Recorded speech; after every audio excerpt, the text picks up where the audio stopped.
Welcome to the Canby City Council meeting for February 6, 2019. If you please stand for a moment of silence and the Pledge of Allegiance. In our moment of silence this evening, if you could keep in mind the family, the sheriff officers, and the Canby police officers that were involved in the heinous events outside of Canby several weeks ago. If you could keep in mind the Peart family, longtime family here in Canby, lost their son this past weekend in a car accident. And then also the Hernan family. Brent Hernan passed away, leaving behind his wife and three younger kids. So if you please keep them in your thoughts right now.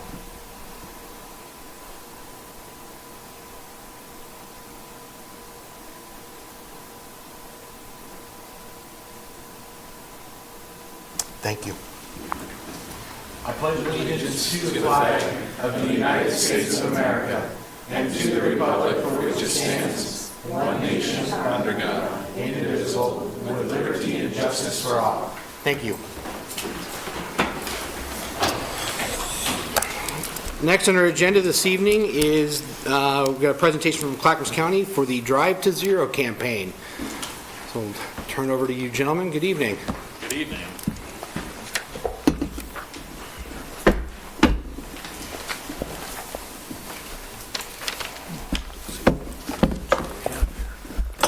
Good evening. My name is Joseph Merrick, and I'm the Traffic Safety Program Manager with Clackamas County.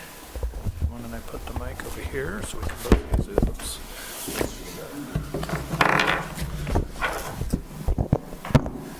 And then this is Rob Sadowski, who is our Transportation Safety Coordinator for the county. So we're here this evening, so thank you for having us here this evening, Mayor and Councilors. So we're here this evening to talk to you a little bit about work that we're doing in the county related to our Transportation Safety Action Plan and collaboration around our Drive to Zero plan. So I want to start by a video start with a video here to set the stage. You might have to double click on it. And let's see. There we go. There we go.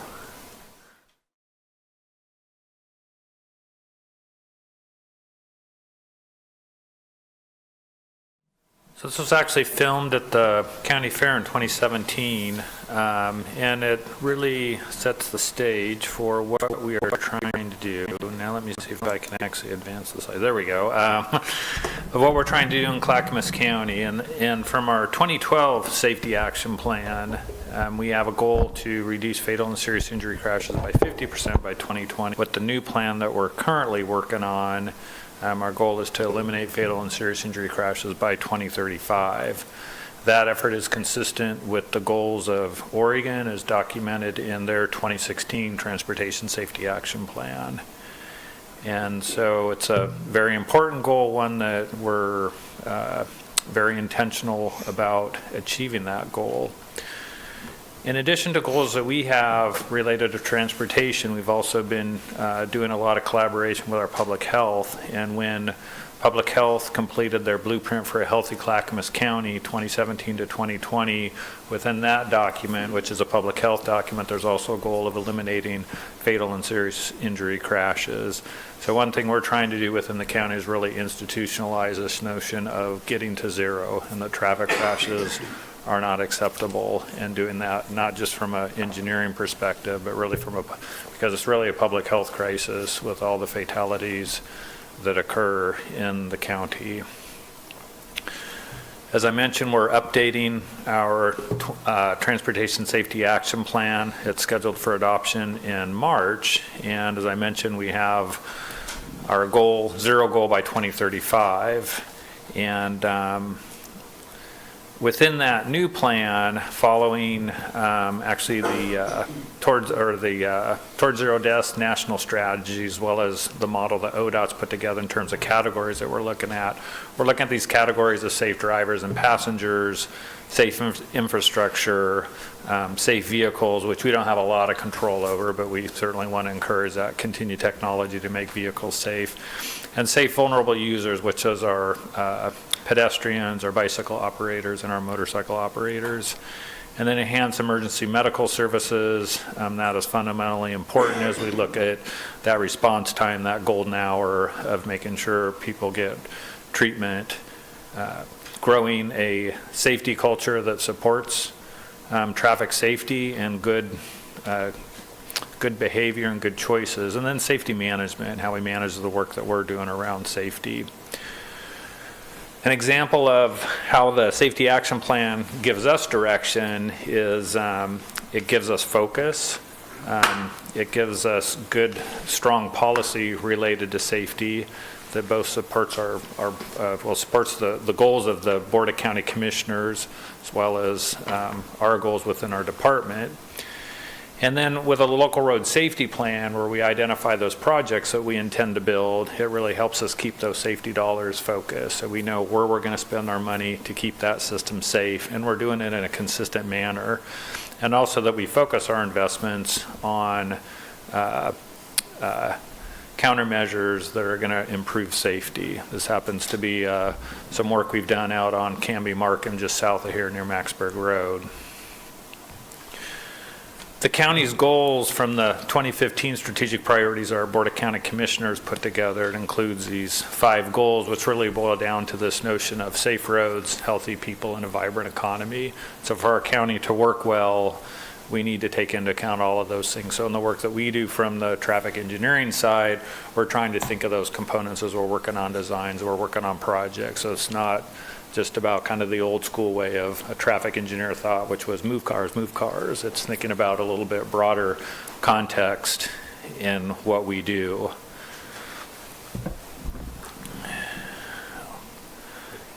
As we look at Drive to Zero, we've been trying to identify kind of this notion of the complexity of getting to zero, because I'm a traffic engineer by trade, so I can build guardrail, I can put up signs, I can put in lane markings, but I'm not running the gas pedal yet, although with autonomous vehicles maybe I'll be able to. And so it's very complex when we think about the decisions that people make behind the wheel and why those decisions are made, and really how it takes, I'll call it a very large family to keep everybody safe.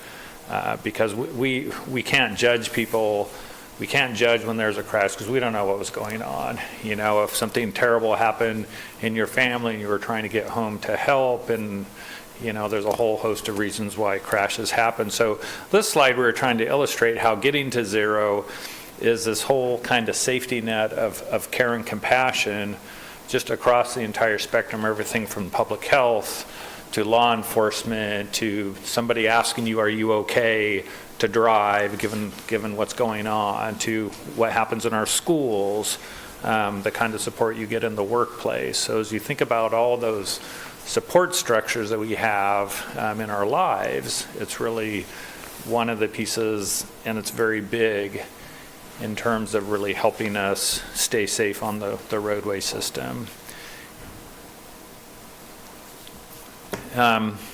Some examples, other examples that we have are work that we do with our motor carrier and our truck inspections. And so that's another very important component of keeping the system safe. Whoops. Let's see. You want me to take that one? Yeah, why don't you take that one? So Joe's the engineer, so that's the stuff on the street. My job is the behaviors and the way that people act and operate, and within that, and trying to change the behaviors that we can. And so one of the things that I'd like to share is that these are some things that we're doing today that the county can be engaged with the city of Canby. In some cases, we actually are already involved. We can provide technical support on engineering, planning, and community engagement, including marketing materials and co-sharing. Like if we do a PSA, we can do things like that together. Providing data and support materials. A lot of the way this is going to work is that we are taking action that's based on data. It's data driven. It's not based on, that's the way we've done it for 10 years. Funding for overtime of traffic enforcement is something that we've worked already with Canby, and we have funding available for that along with minor decoy operations. Minor decoy operations is where we go and partner with the OLCC, the Liquor Commission, to try to ensure that our people who are selling alcohol are not selling to minors. In classroom presentations, so I do work directly in schools, high schools, usually take over a health program or a driver's education class, particularly focus on those behaviors that are causing the most serious crashes in the county and in the city. We have a safety street trailer. You may have seen that at the fair, and that's something that we make available to our community partners. Malala, for example, uses the safety street trailer. Damascus uses that safety street trailer for a safety day, and we make that available to loan out. And we're also about to purchase a crash car trailer with a vehicle inside of it. You may have also seen that at the fair, and we're doing one specifically this year that has that's a car that was damaged because of a marijuana-involved crash. And that's a great way to get that out, as well as other shared brand and social media. And here's how things that you might be able to do to partner or help us is we're looking for local partners to adopt their own Drive to Zero policy, just a framework that provides some guidance to your public works or your transportation staff and engineers to say this is important.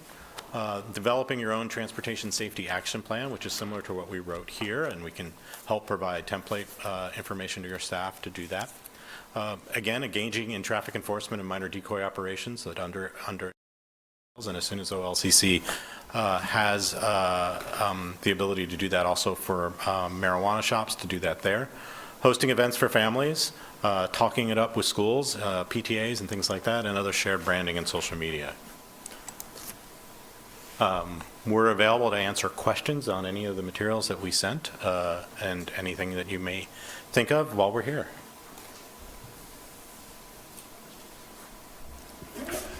Good question. Yes, sir. Yeah. Hey, Joseph, you're the guy to ask. A particular intersection of concern to Canby commuters, of course, is South New Era and Central Point. I heard we're making progress. Yes, so New Era and Central Point, we're currently working on a plan to do some intersection realignment. And so from the analysis we've done at that intersection, looking at the crash patterns, one of the significant contributors to the crashes there is actually the skew of Central Point where it intersects New Era.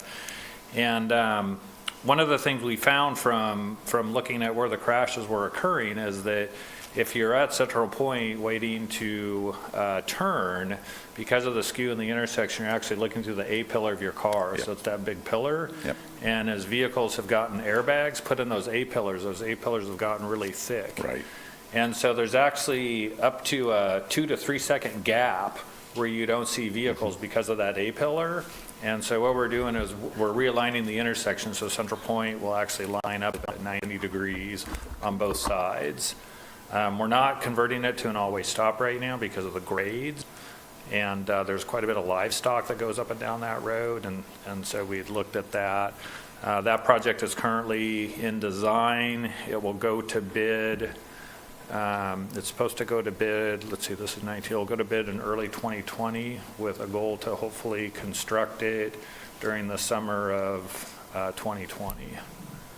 Okay. And we're at, and just when you think about that, it sounds, that can be too much work to realign it, but it's that big. project's close to $1 million right now from the work that we're doing. But yeah, we do have something in the works. So you're pretty convinced that signalization's not an answer? No, not at that intersection. There's just not enough volume to justify that. If it was level, we probably would have converted it to an always stop. But yeah, a traffic signal would be very expensive to build because you'd actually need to build turn lanes, and so that would be probably like a $3 million project because of all the terrain. I promised I'd ask about the signalization. I knew it wasn't going to go. I will say I'm disappointed it's not a four-way. Very disappointed. I do totally agree with the pillar issue. I experience that twice a day, every day, that's a real hazard there. But I just, given the carnage and the fatalities that we've experienced at that intersection, I'm not a traffic engineer, but I don't see how we can avoid four-way stopping there. Yeah, and once we do the work at the intersection, I mean, if for some reason we need to convert it to an always stop, I mean, it doesn't preclude converting it. But when we actually looked at converting it to an always stop a number of years ago, and when we kind of vetted that out in the neighborhood, we actually got a lot of pushback. And that's why we held off not installing it, because we actually had concerns ourselves that it might not accomplish the goals we wanted to accomplish. And again, when we did the diagnostics around the crashes, and I mean, I know that skewed intersections are not ideal, but I hadn't thought about this A-pillar issue, and we actually had a consultant working with us, and they flagged that as an issue, and it's like, oh, and when I used the intersection and started really looking, it's like, oh yeah, that actually is a significant issue, and it is. fit with the crash patterns that we were having.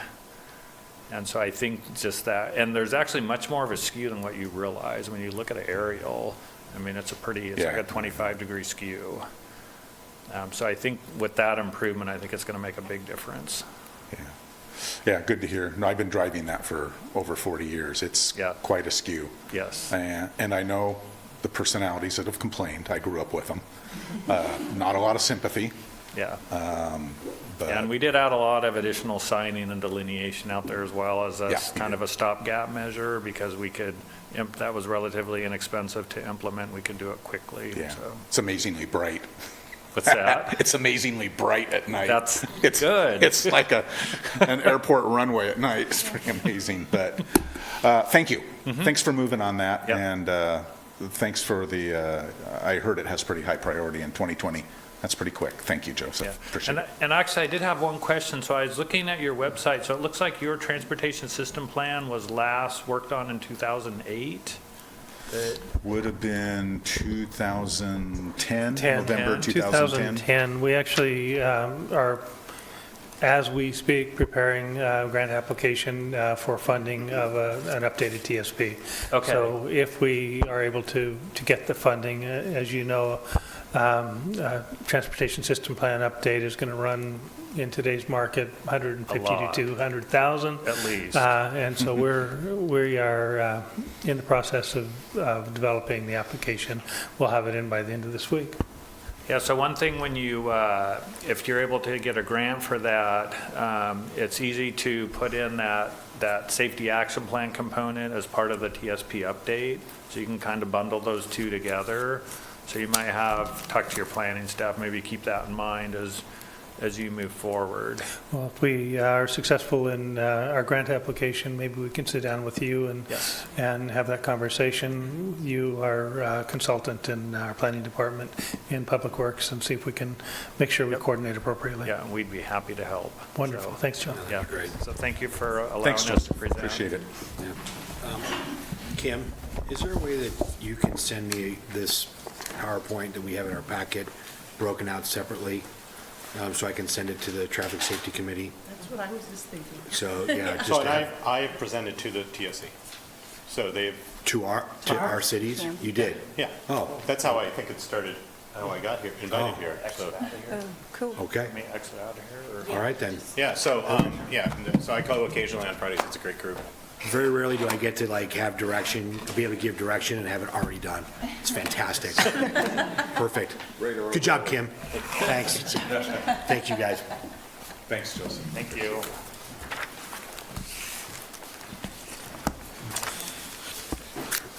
Next item on the agenda tonight is communications. Anything, Mr. Robinson? Not at this time. Okay. Next on the agenda is a first opportunity for citizen input and community announcement. This is an opportunity for the audience members to address the council on non-agenda items. Each person will have about 3 minutes to address the council, and hopefully we can address the piece right here. If not, we will put it in the hands of staff, and we will figure out how to get that taken care of. Please be sure to speak directly into the microphone so that the auditorium can hear you, as well as the viewing audience at home. So the first one I have here in terms of a yellow card is Mr. Pfeiffer Robinson, if you want to talk to us about parks and education.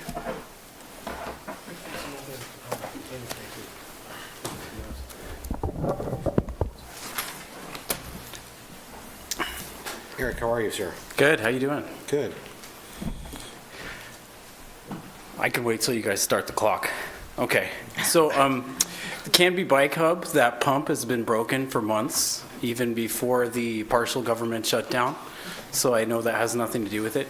So it's effective for deflating a bike tire, but not inflating it. So the little piece of plastic needs to be replaced. So I'm not sure who originally did that install, but I would just hope that the Parks and Rec, or somebody on maintenance could fix that so people can pump up their tires successfully. Two other things on the parks, and then I just wanted to share some research that came out I thought people might find informative. So I'm a ISA certified arborist and state licensed landscape contractor. I saw a pruning cut at Waite Park that made me kind of sad. There's a big oak tree on the south side of the park on 3rd between Holly and Grant, and proper pruning cut, you make a notch on the front and then cut from the back, and the branch hinges and falls without ripping the bark below the branch collar. And in this particular case, it looks like the branch ripped the bark, so probably somebody just made a cut from the back.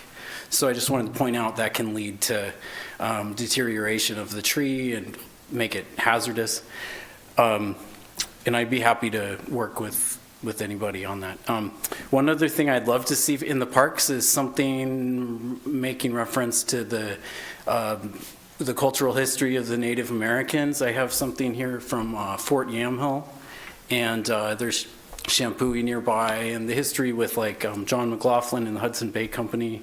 I just think that Canby could do a lot, maybe the Chamber of Commerce, to kind of integrate with some of the existing tourism in the area, because I think tourism can be really big for Canby, bigger. And then one other report that something that came out recently, January 1st, by Dewey Cornell at the University of Virginia and Francis L. Huang at the University of Missouri Columbia. They researched middle schools, 7th and 8th graders. They do quantitative research. They looked at data from 400 schools, and they were looking at basically, they kind of do surveys of students, and they have results about bullying from 2015 and 2017.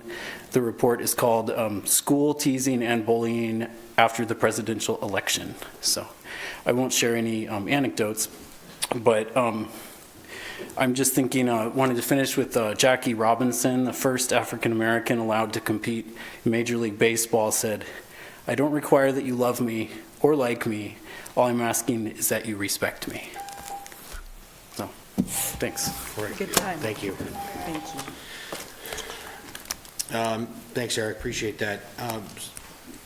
Rick, in terms of some of those items there on the bike hub piece, is that you've got on your... Yeah, I put this on my list. I'm not quite sure what to do with the park. I'll talk to Jeff about that, and he can look. Often when you see cuts like that, it's because the tree has been broken in the wind or a storm, and they come in behind it and just cut it the rest of the way off, and the damage is already done. I don't know if that's the case in this particular instance, but I will certainly discuss it with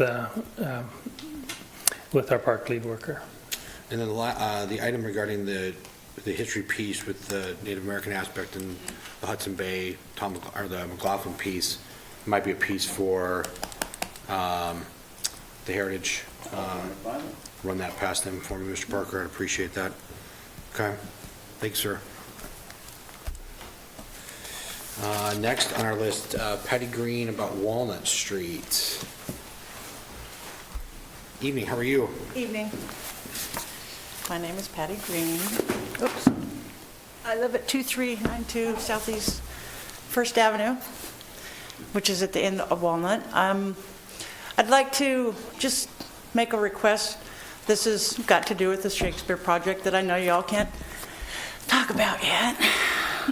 But since they've made the changes at the planning committee, they're now going to exit out of their lot and make a U-turn on Walnut, and they're going to come down Walnut and exit onto First and go into their lot, which means approximately a day, 840-something trucks going in front of my driveway?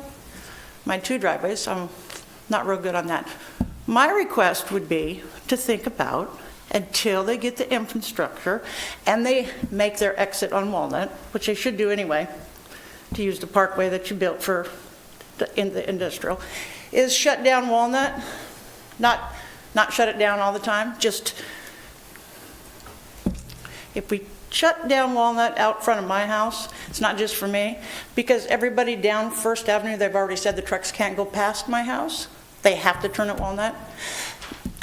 If we did that for the time being, that would force all of their 1,000 or 800, whatever you want to say, their trucks out to Sequoia Parkway, which means they would only have 2 turns for a truck. I don't know if you have any drivers. They don't want to make a lot of turns. And it would also stop all the trucks and the use of them coming down Hines and then down First. I mean, it would eliminate all the trucks. If they can't go down Walnut, they're not coming.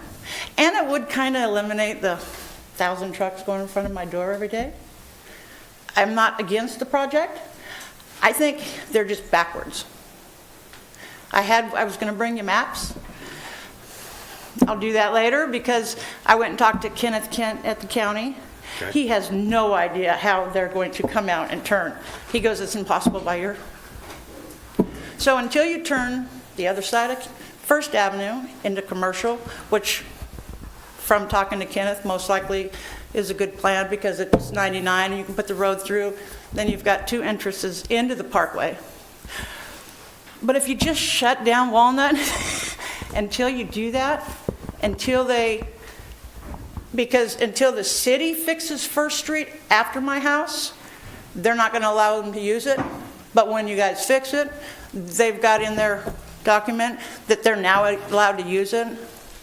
Okay. So it doesn't make any sense to let these trucks come out where they're going to come out. The county's already, they can't come out on Malino at all. They've knocked them down to 2 driveways on First, one for their 120 employees, they've now upped that to 250, and they're still under the limit of 12 per acre.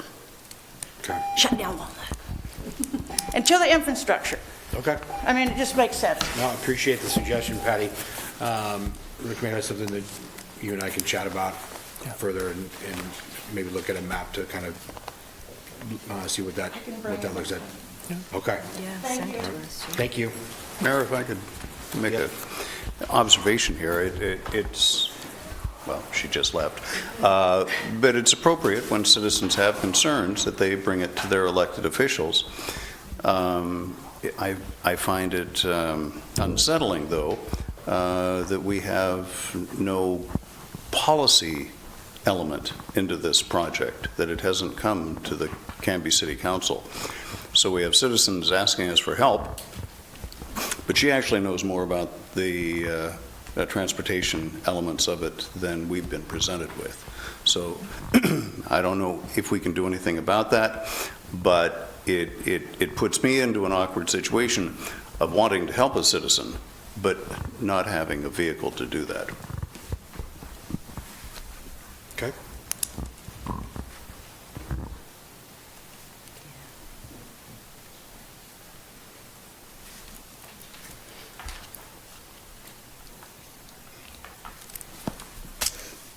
Okay, thank you, sir. I'll get with Rick and see what we can do about that, or what position we're in. I mean, because there hasn't been necessarily a policy piece regarding the project. I mean, We may not even touch this one. Yeah. well, and there are often, like, I'll use the Dahlia as an example. That was a project that met all the code requirements, building designs, et cetera, went through the planning commission, therefore not necessarily brought back. I mean, we didn't see that one either. So a project like this, I kind of think it falls in that same kind of vein in that regards to, so if there's pieces that we want to vet out, I suppose, and that could be a different conversation. But again, like, as far as this project has gone along, there hasn't, I mean, it's passed through the planning commission, it's met all the requirements and whatnot. So I guess that's where we're at with it. So I'm trying to And with that, satisfy the questions that are coming up, because they are coming up. And with that, with that explanation, it does put it in the context of other things that we've dealt with of a complex nature, of the smell of the processing plant at the golf course and things like that, where we have directed staff to come up with answers for us. So perhaps it would be best if we could have answers to the questions that were raised by the citizen. Yeah, so. In order for us to do our job as the citizens' representatives without getting into a project that's going to have a major impact on our transportation system, but we are not going to be reviewing it as a city council. Okay. Councilor Hank? Yeah, what I could do as the liaison to the Planning Commission, I could give a more detailed summary of their meetings too. That would probably help you guys. Or we could get copies of the minutes after these meetings, after they've been approved by the Planning Commission. We can forward those out to this group too, if that's helpful, Greg. So at least as the liaison, I can do that. That can be my part anyway. Maybe, let's noodle that and have our city attorney take a look at that, because we're also the appellate body for that. So I never watch nor do I review any planning commission materials, because I may end up becoming in a quasi-judicial. Right. So it's a good idea. Legally, I'm not sure it puts us into a situation where we have ex parte contact. And that's the point that I actually was preparing to raise, is we don't want to engage you too much in areas where you might ultimately have decision-making responsibility and have to act based on the facts that were presented in the Planning Commission itself. I understand the concern that was expressed. We're working on a solution to address that. I don't have it completely formulated yet, but we are aware that there are some traffic concerns relating to the truck traffic on Walnut Street, and trying to identify options that will help us move the traffic back to First Avenue so it can more rapidly get to Sequoia. That's the most I can really tell you right now. I don't know when the period for appeal is exhausted. I just don't know that right now, but it is something that at an appropriate time I'd be very happy to share with you. I think that's probably the best we can hope for. We have run into this in the past, where citizens have come to us and asked us for things, and it's been in a process where we did not have a way to get into it. Right. But I'm sympathetic to a citizen who says, I'm looking at a traffic situation that may impact me, and I really don't have a way of responding to that citizen's concerns. Fair. And just to maybe mention this too, though, there was a due process, even if it is only at the Planning Commission level, that they could have gone and testified there too and made that part of the record. So it isn't like the city at large doesn't hear their concern, even if this body in particular doesn't have an action that they can take when they hear it. Yeah, you have by your actions appointed planning commissioners to act on certain specific types of program areas relating to development principally, and you've delegated that responsibility and delegated that authority, and you don't get it back unless an appeal happens, and then it comes up to you. So it's a question of, we really want to help and jump in and fix everybody's problem, but there's a place and a time, and you've delegated that responsibility to another body and the authority to make those decisions to another body within a defined subject matter.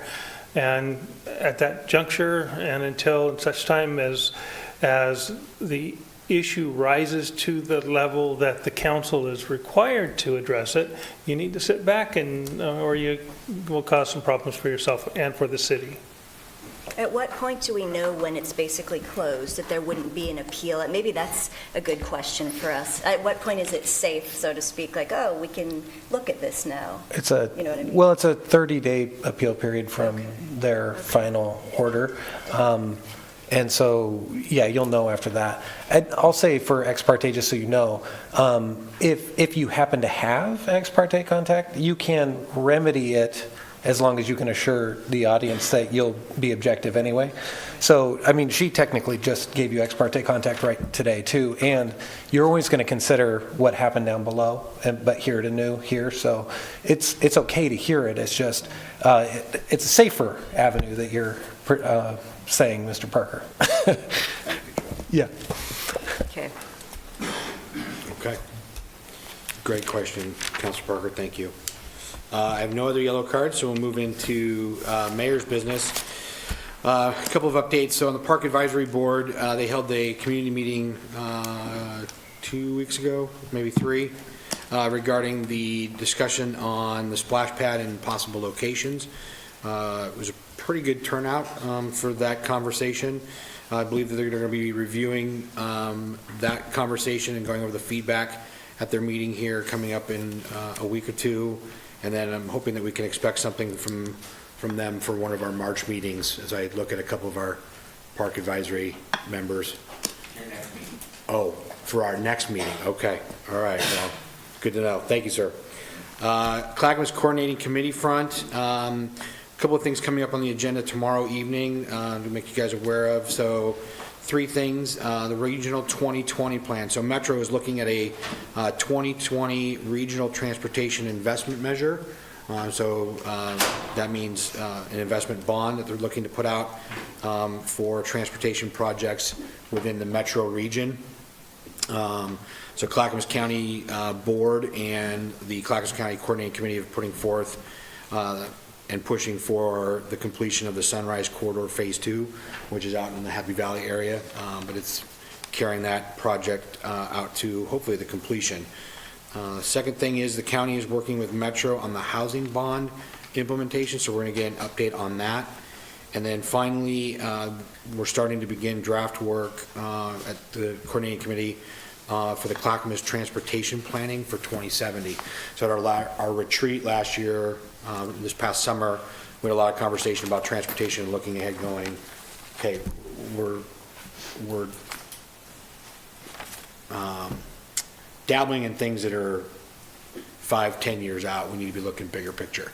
And so, so this is the beginning phase. We're looking at the work plan and what that's going to entail to create almost kind of the grand bargain conversation that Washington County put together with the state. So that's kind of what our framework is that we're looking at in that piece.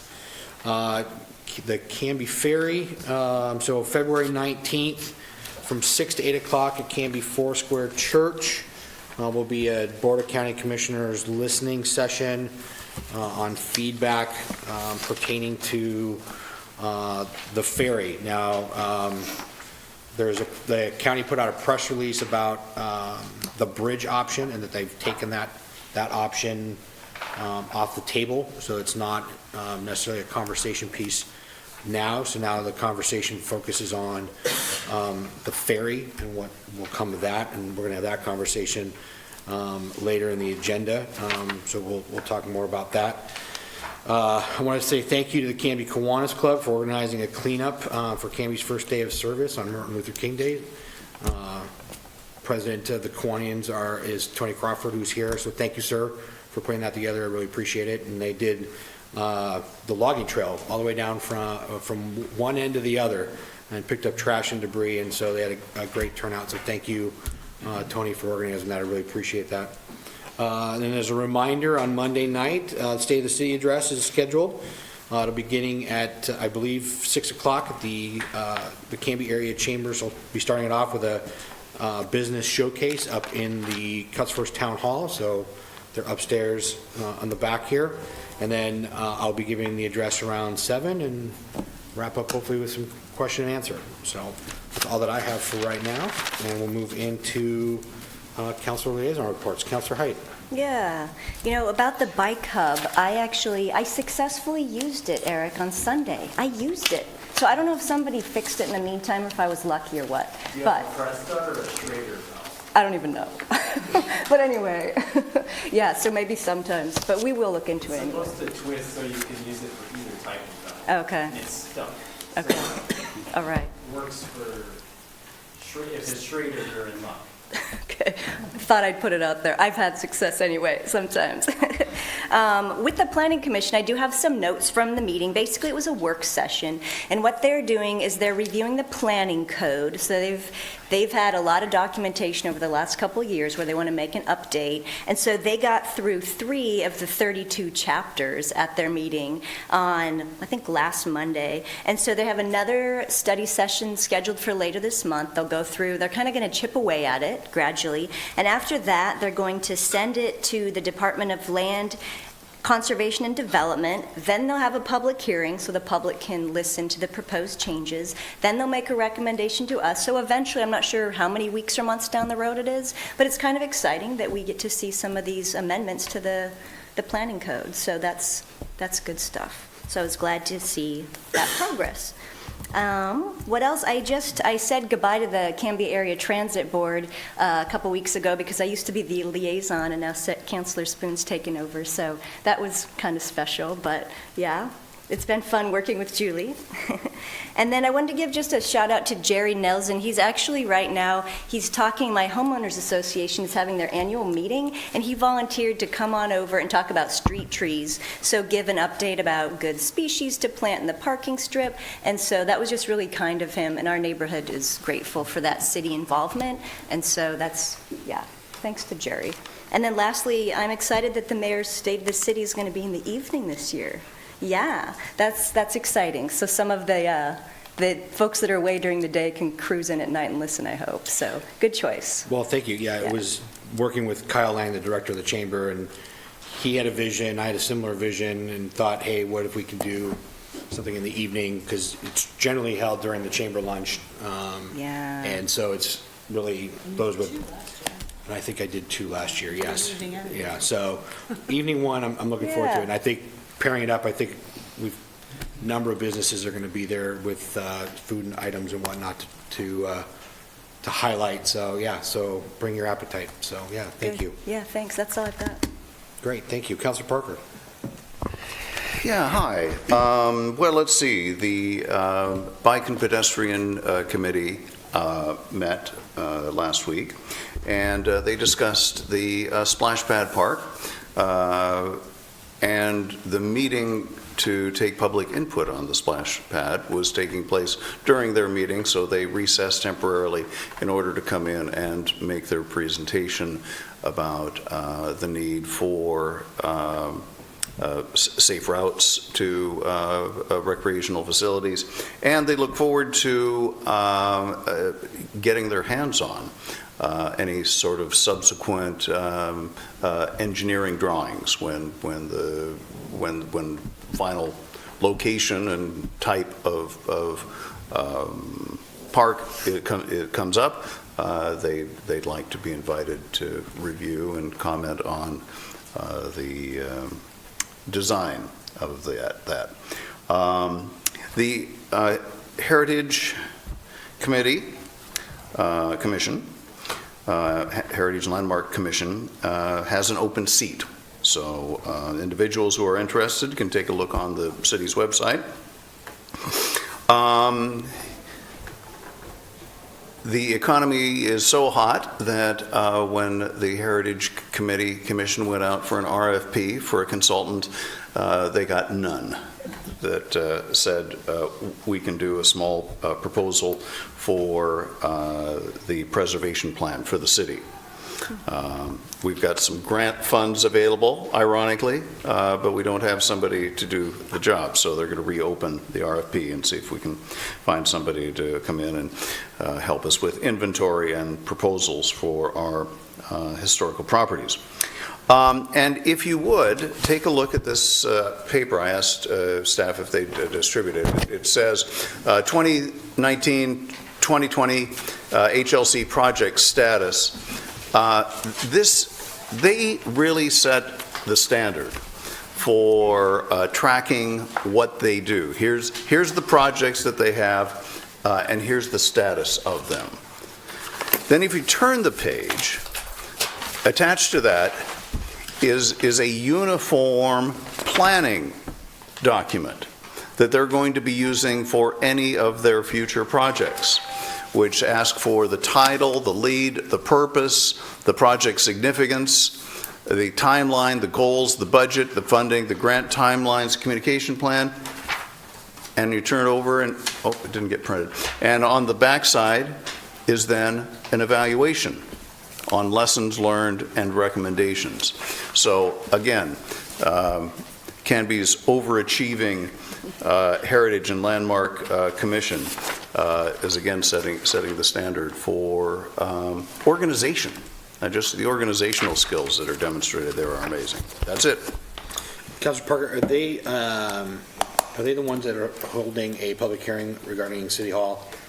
And where is that status on that?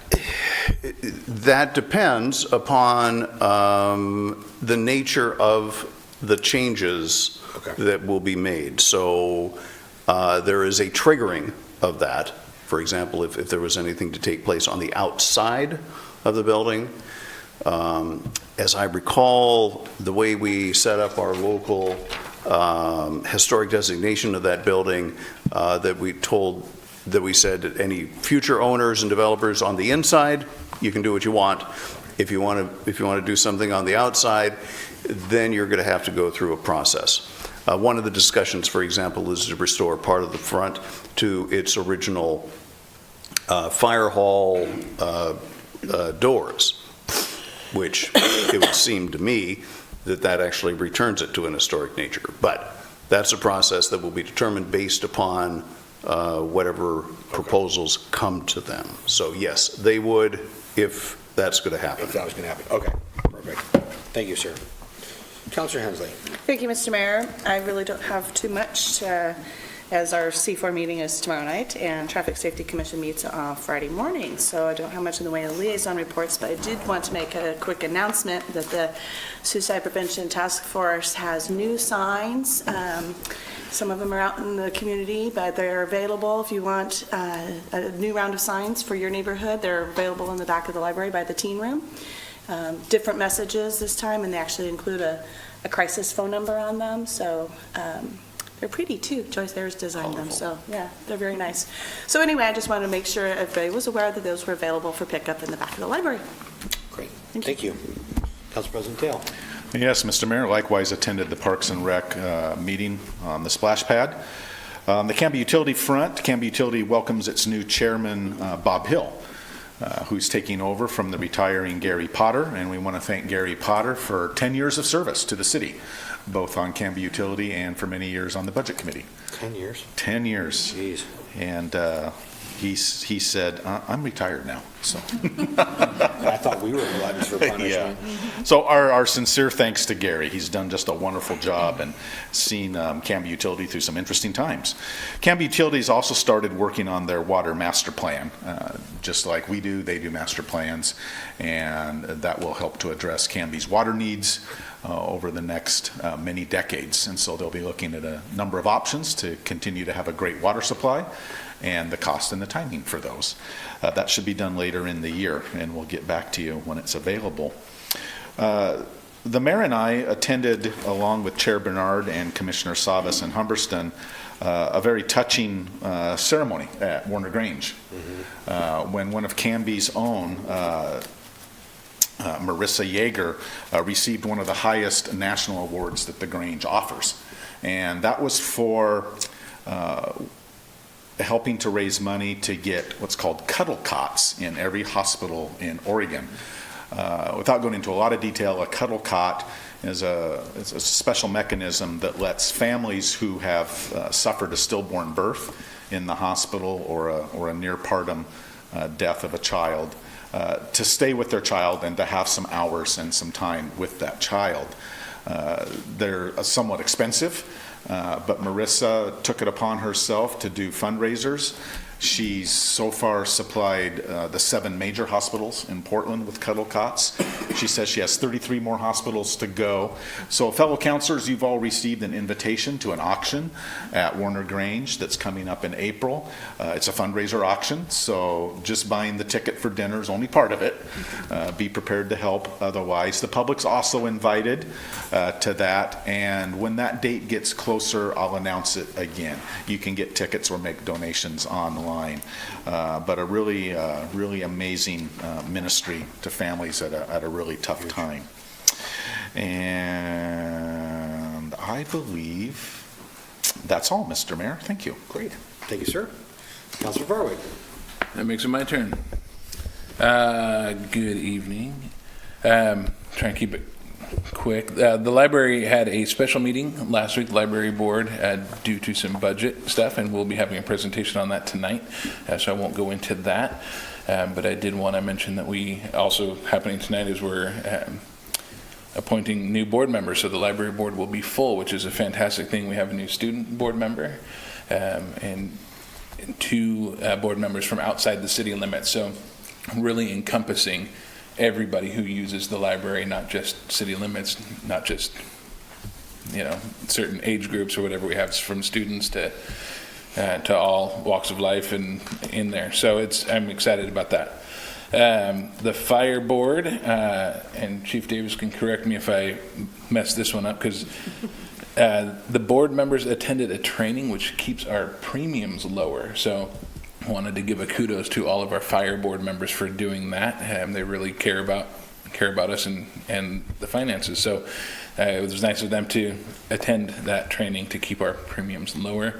And I learned this at the last fire board meeting as well. If you are unable to change your batteries or your smoke alarms, the fire district will do that for you. So that was actually really cool to learn. So spring forward is coming up. That's a good time to think about your batteries, changing your batteries and your smoke alarms, or if your smoke alarms are defective, to be replacing those. And like I mentioned, if you cannot do that, the fire district will do it for you.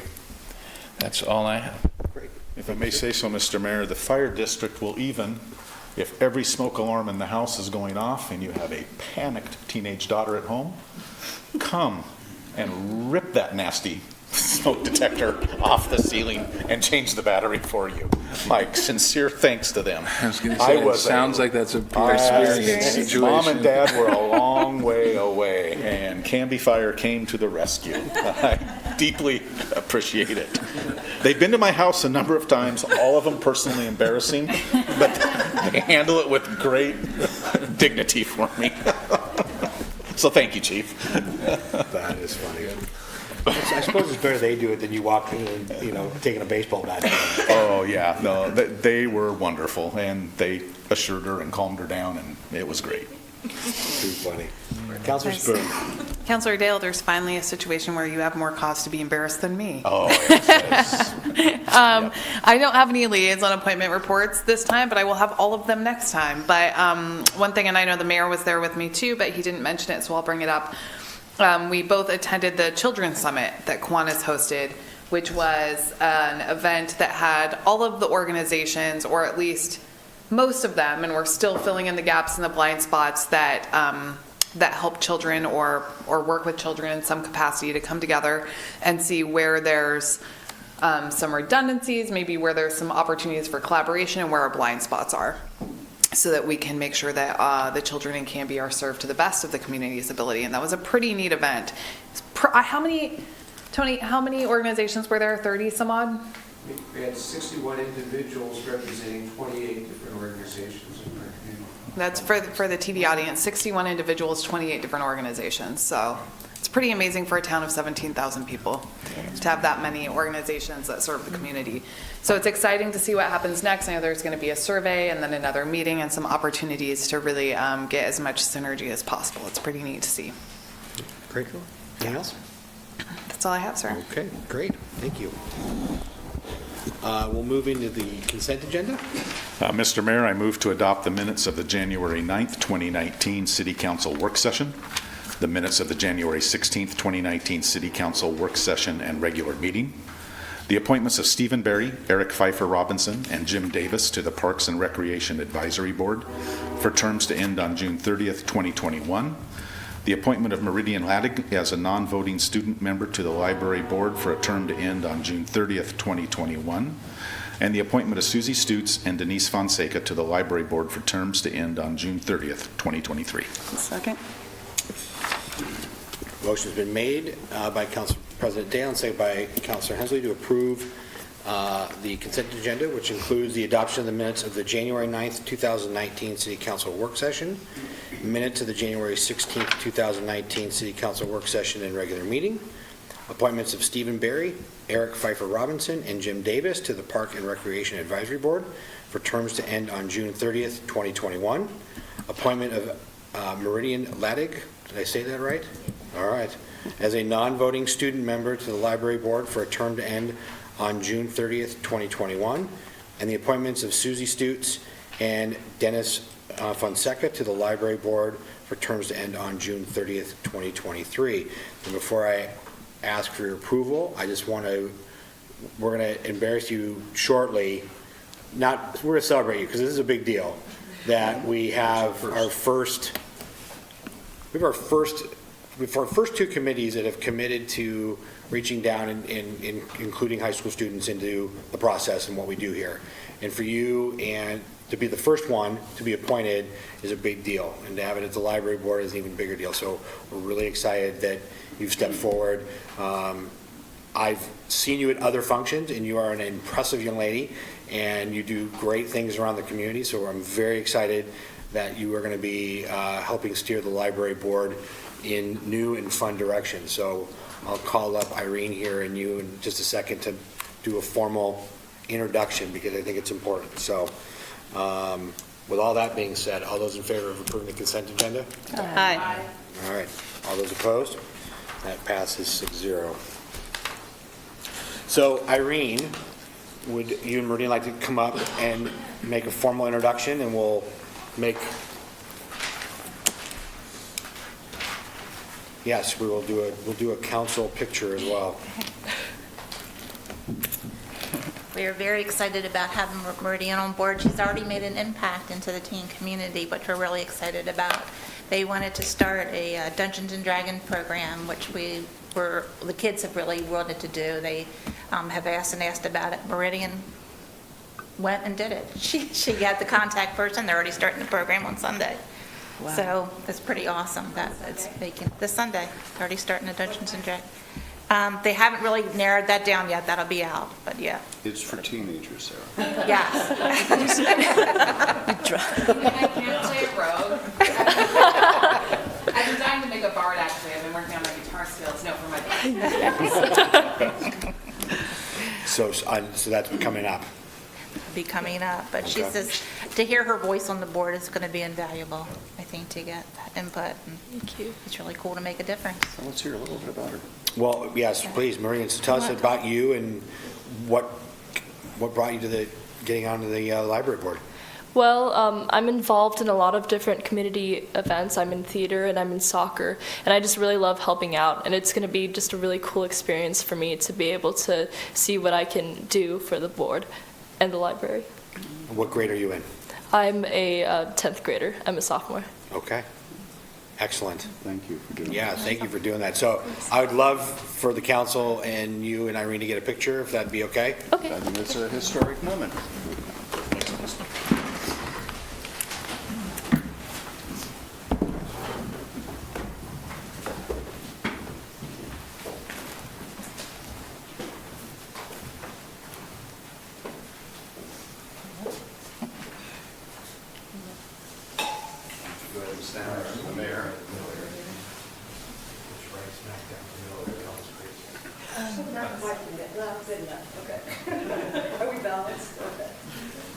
Hold on. Slow. I know. I'm always looking at the wrong camera. Just put the right down in the middle. On 3, 1, 2, 3. Wait a minute. Girl's not ready to go. My phone. Rick will send you a I did it too. One more time. On 3. 1, 2, 3.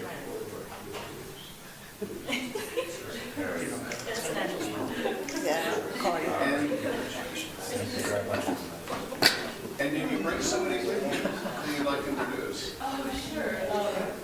Yeah, my twin sisters. So she was coming along. We had conferences. So I have to ask, are you related to Bryn Spoon? That's my daughter. Yes, I love her so much. So do I. I also love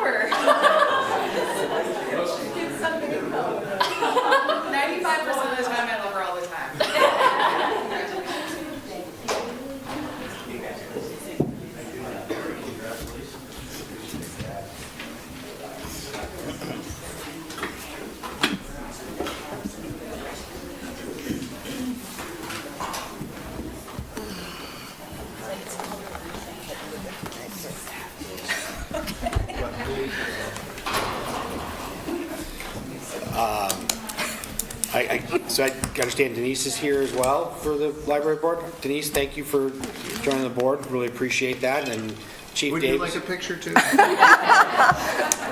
Back up there. And then Chief Davis, he doesn't have enough on his plate, decided to join the Park Advisory Board. So thanks, Chief, for doing that.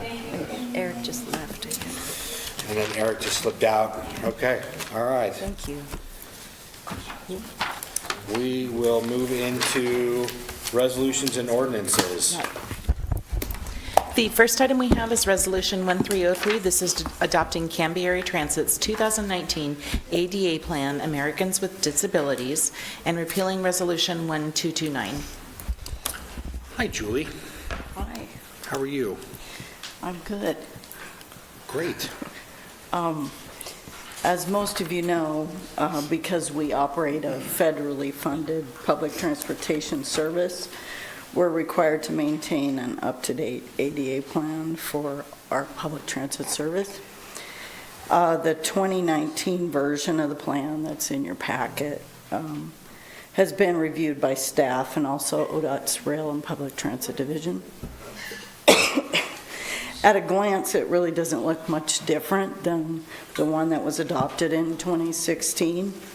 However, the changes to the Route 99 schedule that happened in April of 18 and a few edits to the titles of the Dollarite services that ODOT requested us to make are all in this plan. So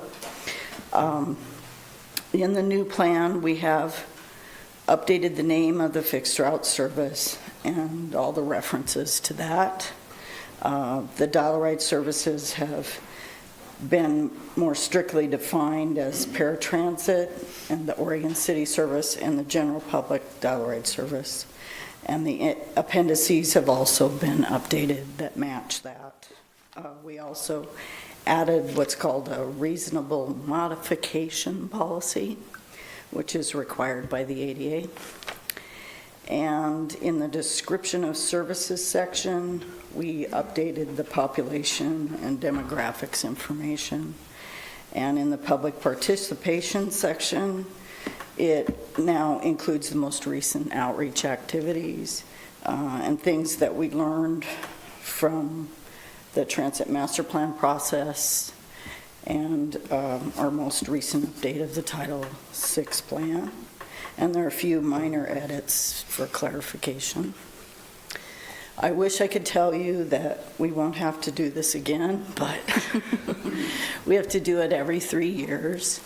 And also, if there are any changes, we have to update the plan. So when we add Saturday service, I'll get to do this again. If you have any questions, feel free to call me later, or you can ask now. I know it's a pretty large document. No, but like you said, the updates to it were necessary and maybe not super grand in nature, but necessary to update the document. So I appreciate the work in that, Julie. So thank you very much. Councilor, any questions at all or comments or? I don't actually. No, Councilor Parker? Thank you. Hensley? No, we're good. I'll make the motion. Great. I move to adopt Resolution 1303, a resolution adopting Canby Area Transit's 2019 ADA Plan, Americans with Disabilities Act Plan, and repealing Resolution 1229. Second. A whole bunch of seconds on that one. Motion's been made by Councilor Spoon, and I'm going to give the second to Councilor Varwig to approve Resolution 1303, a resolution adopting Canby Area Transit's 2019 ADA Plan, Americans with Disabilities ADA Plan, and replacing Resolution 1229. Any further discussion? All those in favor? Aye. Anyone opposed? Carries 6-0. Yeah, thank you, Julie. The next item we have is Ordinance 1501. This is before you for second reading. This is the condensed version. You'll have to read the long version. Proclaiming annexation of 47.144 acres, including 43.79 acres of real property and 3.354 acres of the adjacent road right-of-way, amending the zoning and setting the boundaries of the property to be included within the city of Canby. I got it. And as you may all recall, and hopefully the audience is familiar with this project, it is a tract of land that is north of Territorial Road and lies between North Holly and North Locust Streets. Mr. Mayor? Yes. I move that we adopt ordinance, or approve ordinance number 1501, an ordinance proclaiming annexation into the city of Canby, Oregon, 47.647 acres, including 43.79 acres of real property described as tax lots 100, 200, 400, 401, 500, 600, 601, 700, and 800, situated in the southeast quarter and southwest quarter, section 35, Township 3S, Range 1E, Willamette Meridian, Tax Map 31E28C, and approximately 3.857 acres of adjacent road right-of-way, and amending the existing county zoning from rural residential farm forest 5 acre, RRFF-5, to city low-density residential R1 for the entire area, and setting the boundaries of the property to be included within the Canby city limits. Thank you.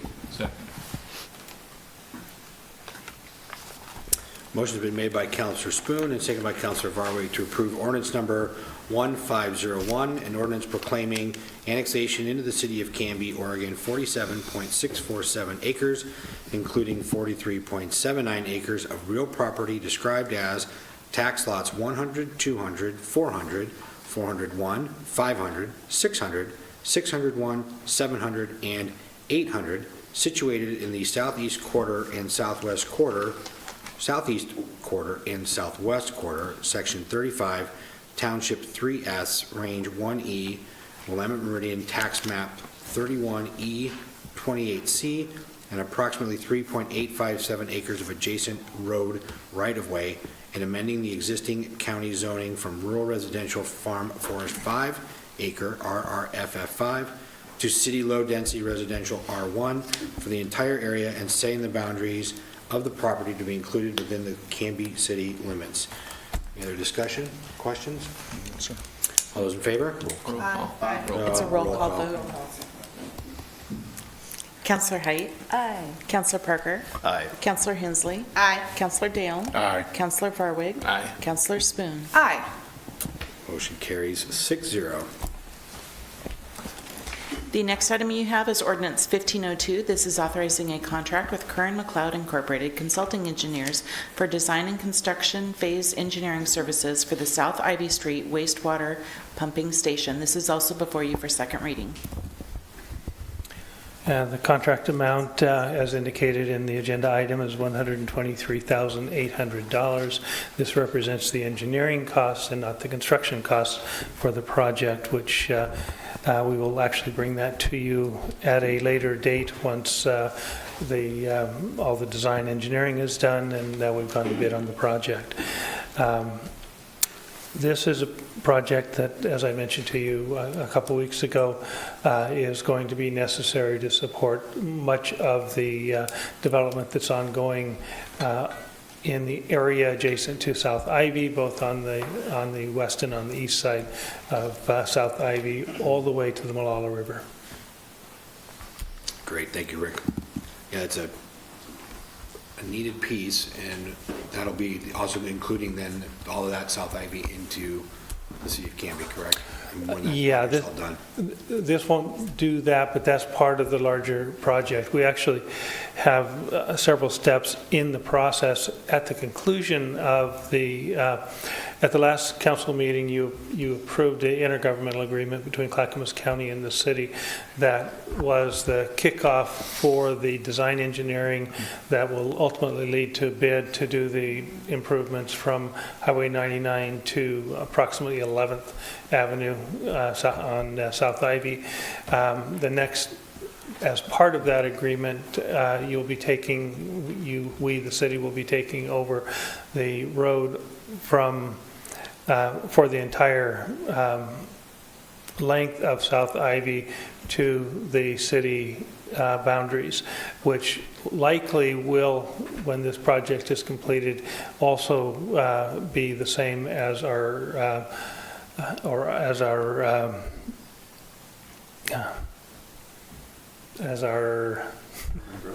Urban growth boundary, thank you. My mind just completely went blank. As our urban growth boundary, thank you, Councillor Parker. We will, in the interim, be working with the county on an agreement that will allow us to take control of South Ivy from approximately 16th Avenue to the urban growth boundary. That will allow us to work within the easement of South Ivy, which is the area that this development will have the greatest impact in. Great. Thank you, sir. Mr. Mayor? Yes, sir. I move for ordinance 1502, an ordinance authorizing the city administrator to execute a contract with Curran McLeod, Inc., consulting engineers for design and construction phase engineering services for the South Ivy Street wastewater pumping station. Second. Thanks. Motion's been made by Council President Dale and seconded by Councilor Height to approve ordinance number 1502, an ordinance authorizing the city administrator to execute a contract with Curran McLeod, Inc., consulting engineers for design and construction phase engineering services for the South Ivy Street wastewater pumping station. Any other questions or comments? Nope. All those in favor? It's a roll call. Oh, that's second. Dan again. Over two tonight. Sorry. No, that's okay. Councillor Height. Aye. Councillor Parker. Aye. Councillor Hensley. Aye. Councillor Dale. Aye. Councillor Varwig. Aye. And Councillor Spoon. Aye. Motion carries 6-0. Okay, the last ordinance you have is ordinance 1503. This is adopting a franchise agreement with XDNet Systems Incorporated, a non-exclusive franchise to construct, operate, and maintain a telecommunications network and provide telecommunications services within the city of Canby, Oregon. Okay. Great. And this is you, Joe. Yeah, I can present this. This is yet another franchise, telecommunications franchise that is coming to town. The state gives municipalities the ability to govern their rights of way through franchise agreements. And so anybody who wants to be in our rights of way, as it pertains to either utilities or telecommunications, comes to us, and we have to give them what is called a level playing field, which is we have to give them the same deal we give everybody else. And that has become basically, what we ship to them and say, here's kind of the deal, because we have to give it to you like we do everybody else. So this is one of those agreements where if you want to be in our right of way and you want to be doing telecommunication services and putting facilities in, you're going to pay 7% of what you make when you do that. So that's where we're at. With this, they want to subsequently probably come to you and ask to be above ground because they want to do the wireless canisters to do kind of a 5G rollout, but that's not for tonight. For tonight, we're only doing what we would do for everybody else, which is you're going to be underground with your facilities. If you want to do anything above ground, you have to come get special permission and have a separate agreement. So, and they know that. This is the first piece that they have to get to, because if they weren't willing to do this, then we can't let them in our right of way. So this is, like I said, treating them like everybody else, and then from there, if they want to be treated somewhat differently, they're going to have to come and get a separate agreement from you guys. So, Joe, I just want to jump in the Wayback Machine here real quick. So we had a presentation from a company that was about these light pole kind of attachments that would give off the 5G coverage for our city. Yeah. And so this would be an example of a company that would be using those.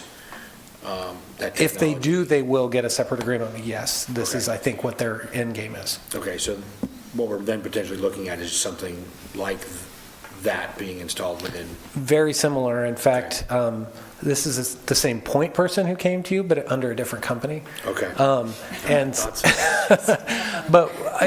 And there's different strategies in different companies. This seems to be a company, and I'll let them speak for themselves when it comes around, but they tend to do it in a more generic fashion, and then people can get the service from them.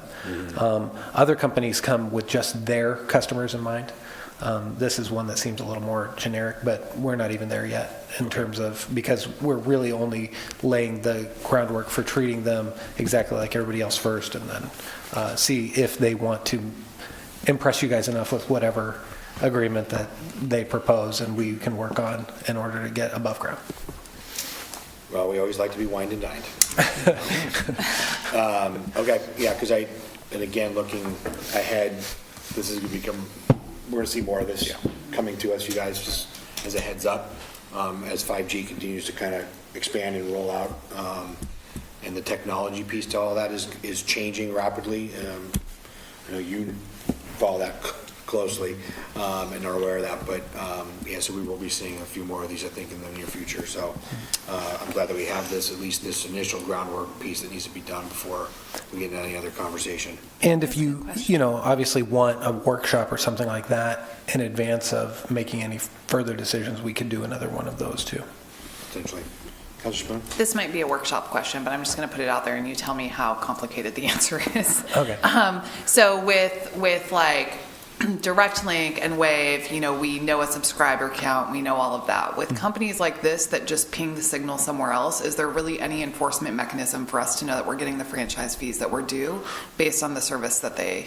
Well, they have to quarterly give us under our agreement and under our ordinance, they have to provide us with whatever numbers that we ask for in order to verify what they're doing. But, it's up to if they're making money off of whatever they're doing in our city. They don't have any facilities here yet or any customers that we know of.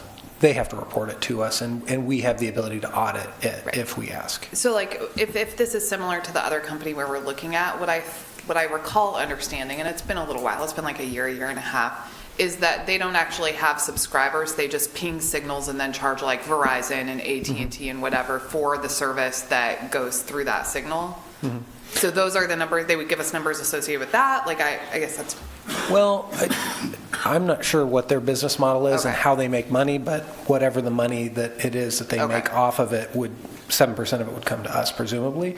But also, we'll have to wait and see because different people might have different strategies on what they're doing and how they're using their technology. I mean, they might actually want to then have a few customers themselves too here in town, so it might be a mishmash of all that.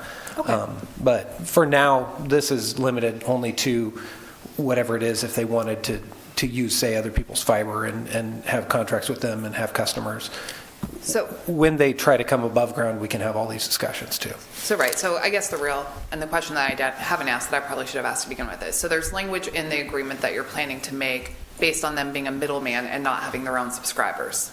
Well, that would probably, if whatever money that they make off of it, regardless of how that's accrued. Correct. Okay, that's what and they'll owe us those quarterly statements, but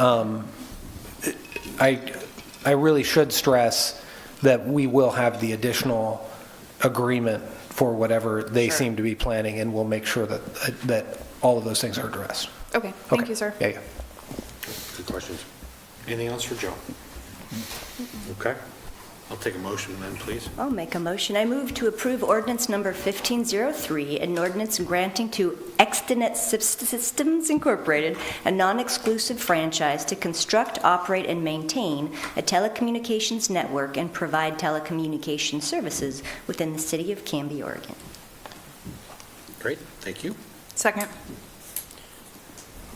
Motion's been made by Councilor Height and seconded by Councilor Spoon to approve ordinance number 1503, an ordinance granting to Extenet Systems Incorporated a non-exclusive franchise to construct, operate, and maintain a telecommunications network and provide telecommunications services within the city of Canby, Oregon, and to come up for second reading on February 20th, 2019. Any other discussion? No, sir. All those in favor? Aye. Anyone opposed? Carries 6-0. As far as just a quick follow-up, now that you voted, some of these other municipalities have wrestled with them. The FCC actually made some rules which kind of cut back against how things are contracted in this arena. But there's been per pole fees in the past in lieu of percentages. Sometimes you can do, 7% or however many $100 per site, whichever is greater or whichever is less. So there's ways of contracting this out, but we're not there yet. So you guys will be the ones who decide what that should look like. Yeah. Thank you, Joe. Appreciate it. All right, moving into new business. First up is findings, conclusions, and final order for annexation 18-05, zone change 18-06, the North Holly We just approved the annexation piece officially this evening. We need to accept the findings from that meeting. Mr. Mayor, I move that we accept and adopt the findings for conclusion and final order for annexation 1805 and zone change 1806 for North Holly. Thank you. Motion's been made by Councilor Hensley and seconded by Councilor Varwig to accept and adopt the findings, conclusions, and final order for annexation 18-05 and zone change 18-06. Any discussion? All those in favor? Aye. Anyone opposed? Carries 6-0. Next item of business is the discussion regarding council's position on the Canby Ferry and Bridge. So the bridge is, as I said earlier this evening, is off the table by the Board of County Commissioners. So they came, 2 hours of conversation with the general public at Canby Foursquare. They had a recent meeting on the 30th where they, I think across the board, said, you know, we need to take the bridge off the table. So what remains is conversation about the Canby Ferry. And so I hope I can come to a meeting and have handouts for you. So I'll pass this out. And basically what this is, for those in the viewing audience, is just conversation pieces. So, so our conversation for the council has changed, perhaps from supporting or not supporting a bridge plan by the Board of County Commissioners. So what we want to be able to do is to work with the Board of County Commissioners regarding the operation, the continued operations of the ferry or not. And then in their meeting on the 30th, the Board of County Commissioners has stated that the status quo is not an option. So what its current state is that it can't continue the $400,000 deficit that it operates in. So some options that the Board of County Commissioners discussed at a recent meeting are followed. Here, we'll go through those. And with the upcoming public listening session here in Canby on the 19th at Canby Foursquare, that's from 6 to 8, again, those that didn't get it the first time. I think that we as a council need to present some course of action, not only not what we don't want to support, but what can we support and what can we work with the Board of County Commissioners on. And so what follows are about 11 different things that came up in conversations that I have had with the Board of County Commissioners, a couple of them. I know Councilor Spoon and Councilor Parker have engaged in conversation. I did not attend the meeting on the 30th, but I did go back and listen to the meeting. That's where some of this comes from. So what I'm hoping to do is from this conversation be able to draft a letter with Rick and Kim's help to be able to get this over to the Board of County Commissioners so they know what we're willing to work on and help with. So I'm just going to kind of go one by one here, and we can talk about them, included or not. So the first one was support the ceasing or the operations of the ferry. So just all out, that's option one that the Board of County Commissioners said, we just need to stop the operation of the ferry. And so what does that mean? Does that mean, does that open up for conversation? Do we do an interpretive center there? Something tourism related there, a visitor center? So that's a conversation piece. Board of County Commissioners, we've encouraged them to investigate overall operations of the ferry. So I had a conversation with Commissioner Humbertson, Councilor Parker was there as well, about trying to dive in more into the operations of the ferry. What are there efficiencies there that they've not addressed or looked at and talked about? And it sounds like on their meeting that there might be some. Councilor Spoon had a conversation with Commissioner Humbertson about, well, let's think about this. I mean, like, it's a cash-only vehicle in a day and age where most people don't carry cash. So how do we how do we get into the 21st century with technology? Mr. Mayor, can I just add to that? Yeah. He and I definitely did have that conversation, and I thought maybe a Square reader or something, anything to process credit cards would be useful. But in addition to that, what maybe we didn't communicate, but I also talked to him about, is the possibility of treating it a little bit more like public transportation in the sense that people could buy punch cards for 10 uses or a monthly pass or something like that, just to ease ridership all around, and to create a more streamlined source of revenue. So like kind of along those same lines, but like, could I buy a 10 ride punch card or something for X dollars? And Well, according to their conversation on the 30th, you can purchase a punch card. that's fascinating. Yeah. I did not know that, and I ride it all the time. Yeah, and you can buy like 20 rides for a fraction of the cost. It reduces the cost. Yeah. I ride it all the So- time, and I had no idea. So they have the punch card piece, but I thought the piece about, well, how do we not Credit card have processing, yeah. take a credit card for that? So, there was conversation of lowering, do we jump too much to go to $5? Is there a better sweet spot for, per ride amount? Maybe dropping it from $5 to $4, because we know, right, as you increase the cost, you're gonna lose ridership, on most transportation. We saw that with CAT, when we went to the dollar fee, we saw ridership drop, dramatically. Councilor Spini, you have a comment? Well, I just thought, and maybe this is something for us to track down as we're having this conversation, but I thought they had data on the fact that when it was $2.50, their ridership was almost twice as much as when they raised it to $5. Like, that data is there, that. Yeah, and they did mention that what's the sweet spot? Yeah. So $2.50 wasn't enough, but $5 is too much. Is it $3.50? Is it, like, what is that within that? So, I mean, is that, that's a piece that we can definitely encourage them to look at. So the city of Canby and perhaps West Lynn and Wilsonville contribute funds from our general funds to make up the shortfall. So the county has said the status quo does not work. So they do not want to operate the ferry. So they're putting it back into the users or those that want to maintain it, to come up with some potential solutions to work with the Board of County Commissioners on.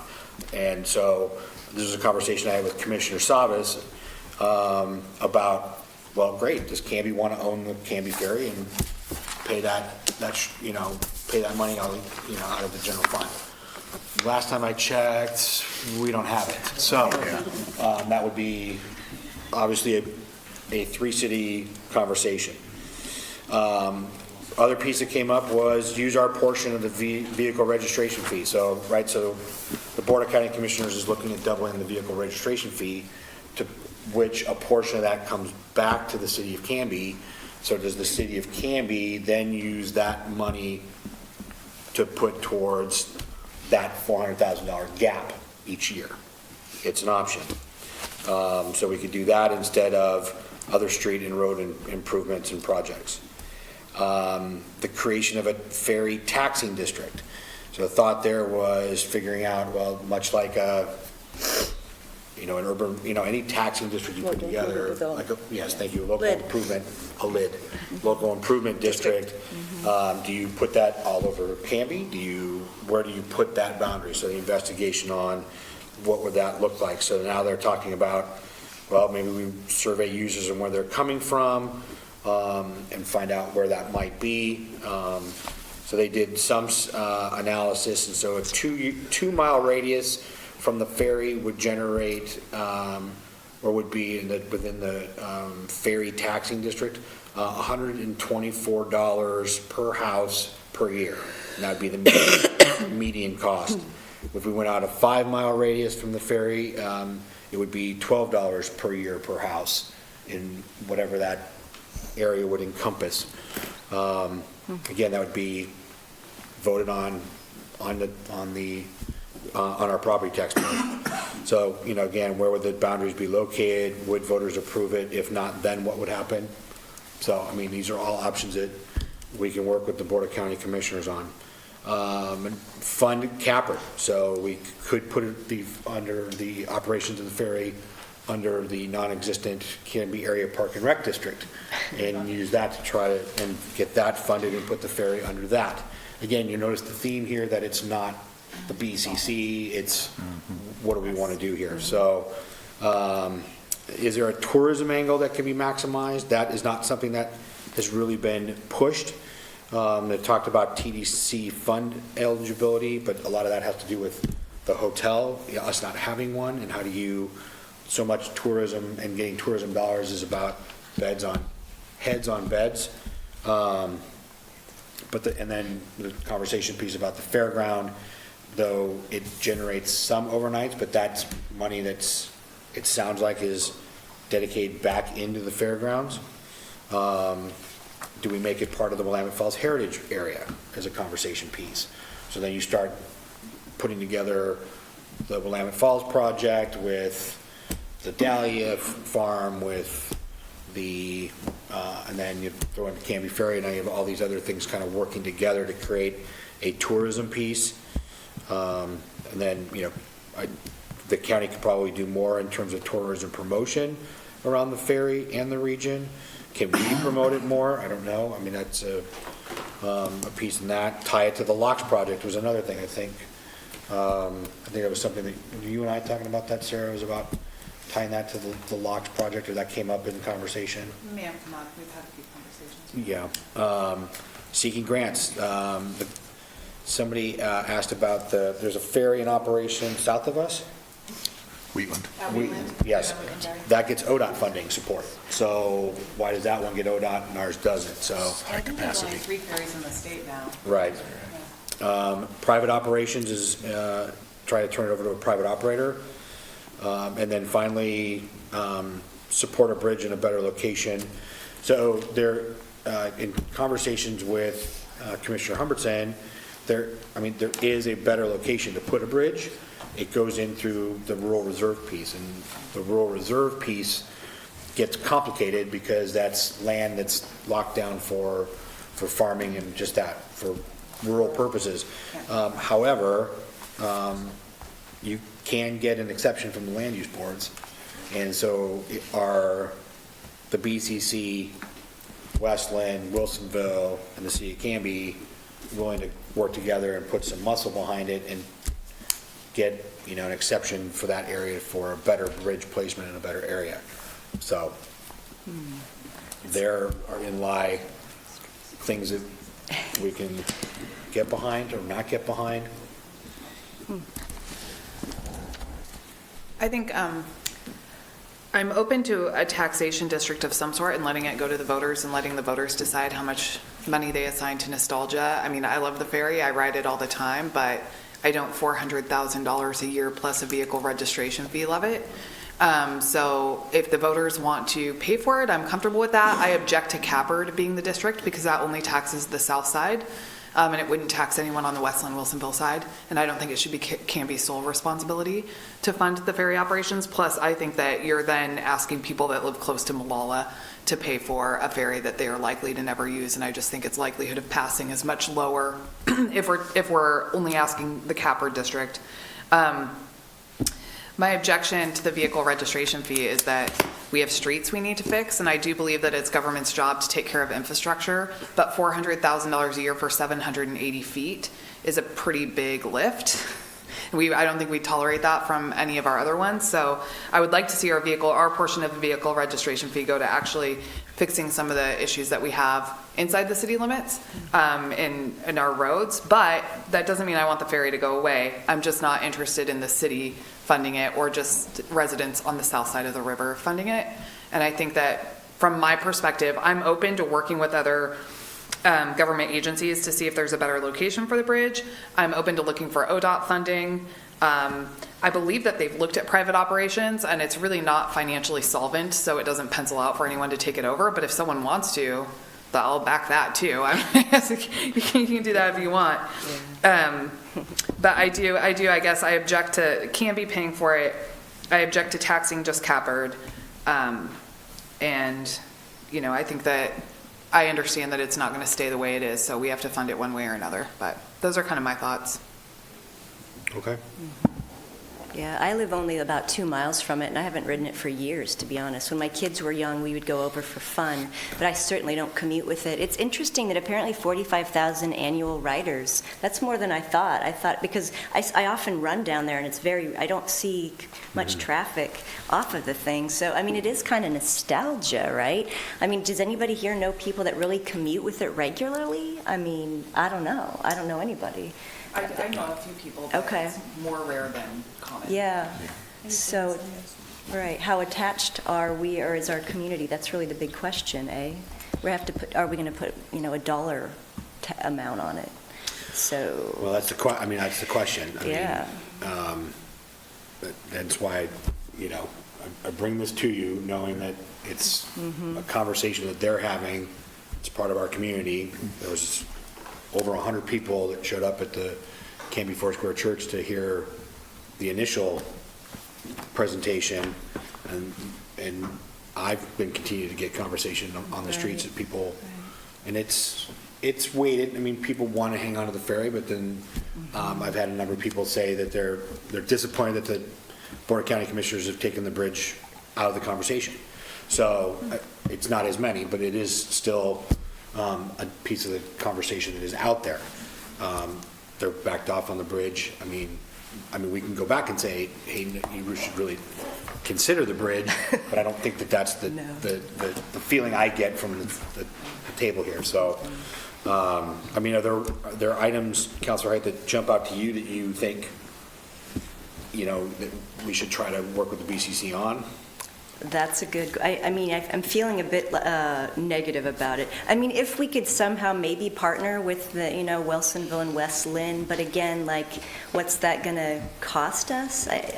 I'm concerned about the cost. And another bridge, that doesn't make sense to me. Another bridge in the rural reserves, we're going to be up against the same problems that we were with this bridge study. So why waste money on another feasibility study when there's going to be probably more opposition, honestly? And the bridge idea, here's a question. I mean, do we want, or does the county want another emergency access across the Willamette? I actually thought that was part of the conversation initially, but I haven't seen much data on that. Am I off there? I thought, when the big earthquake comes, we want another point to cross. That's not part of this at all?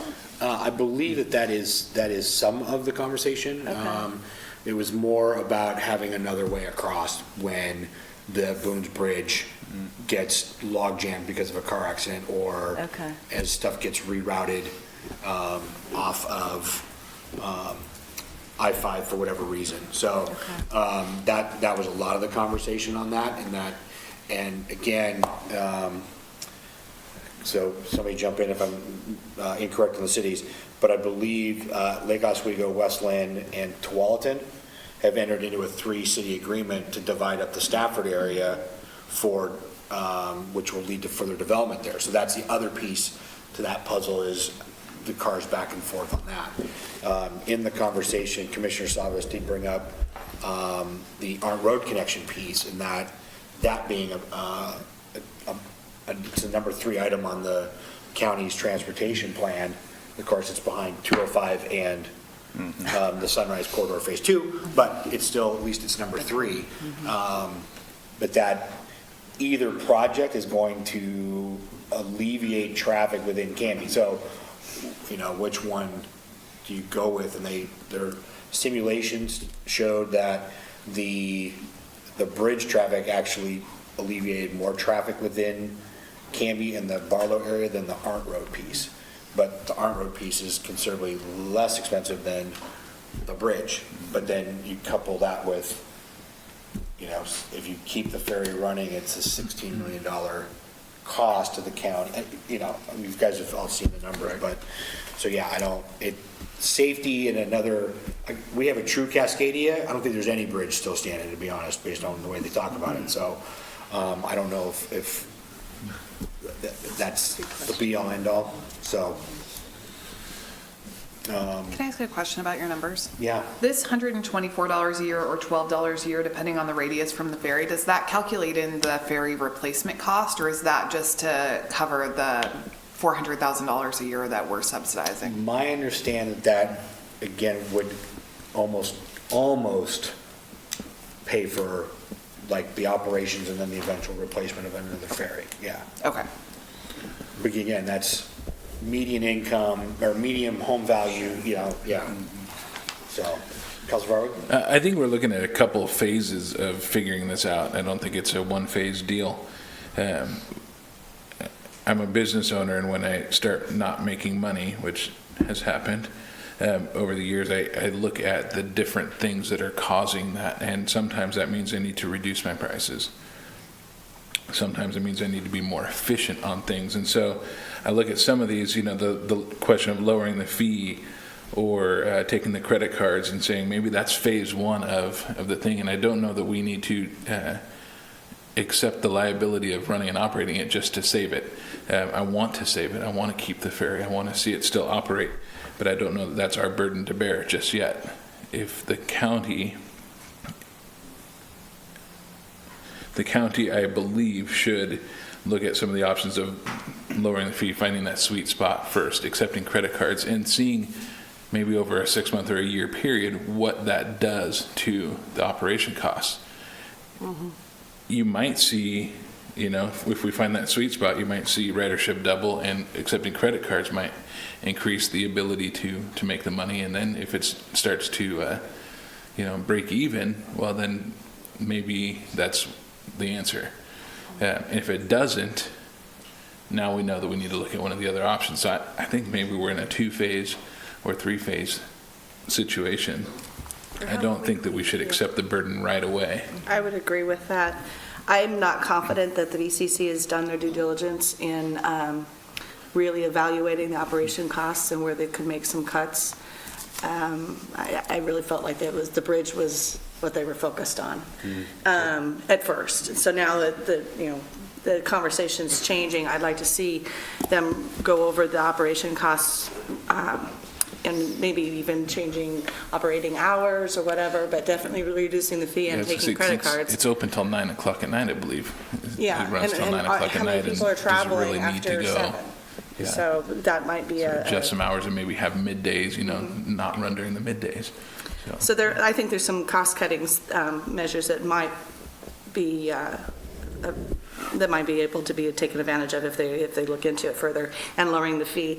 I'm also curious about the ODOT funding. When Wheatland gets it, is there a way that we could get it? Maybe we wouldn't get as much, because I know that is bigger volumes there, but maybe we could get something from the ODOT out of that in reducing that $400,000 gap.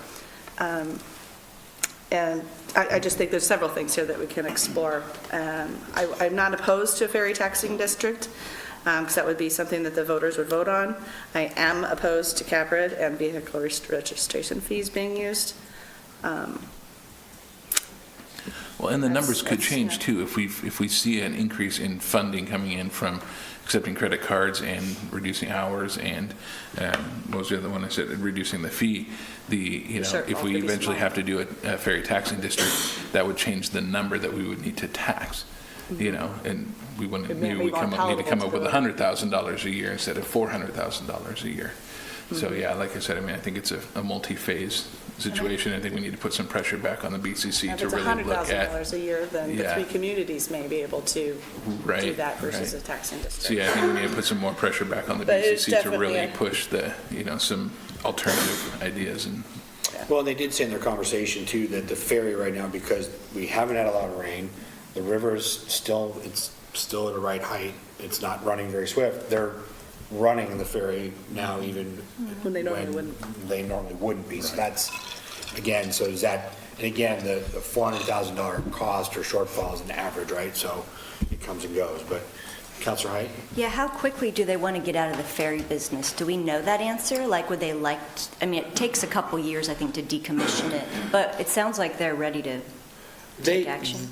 The way based on the conversation that I listened to, was that they're willing to take another year or 2 to look at some of the different options that are being presented, but not much longer than that before they would really need to make a decision, because it's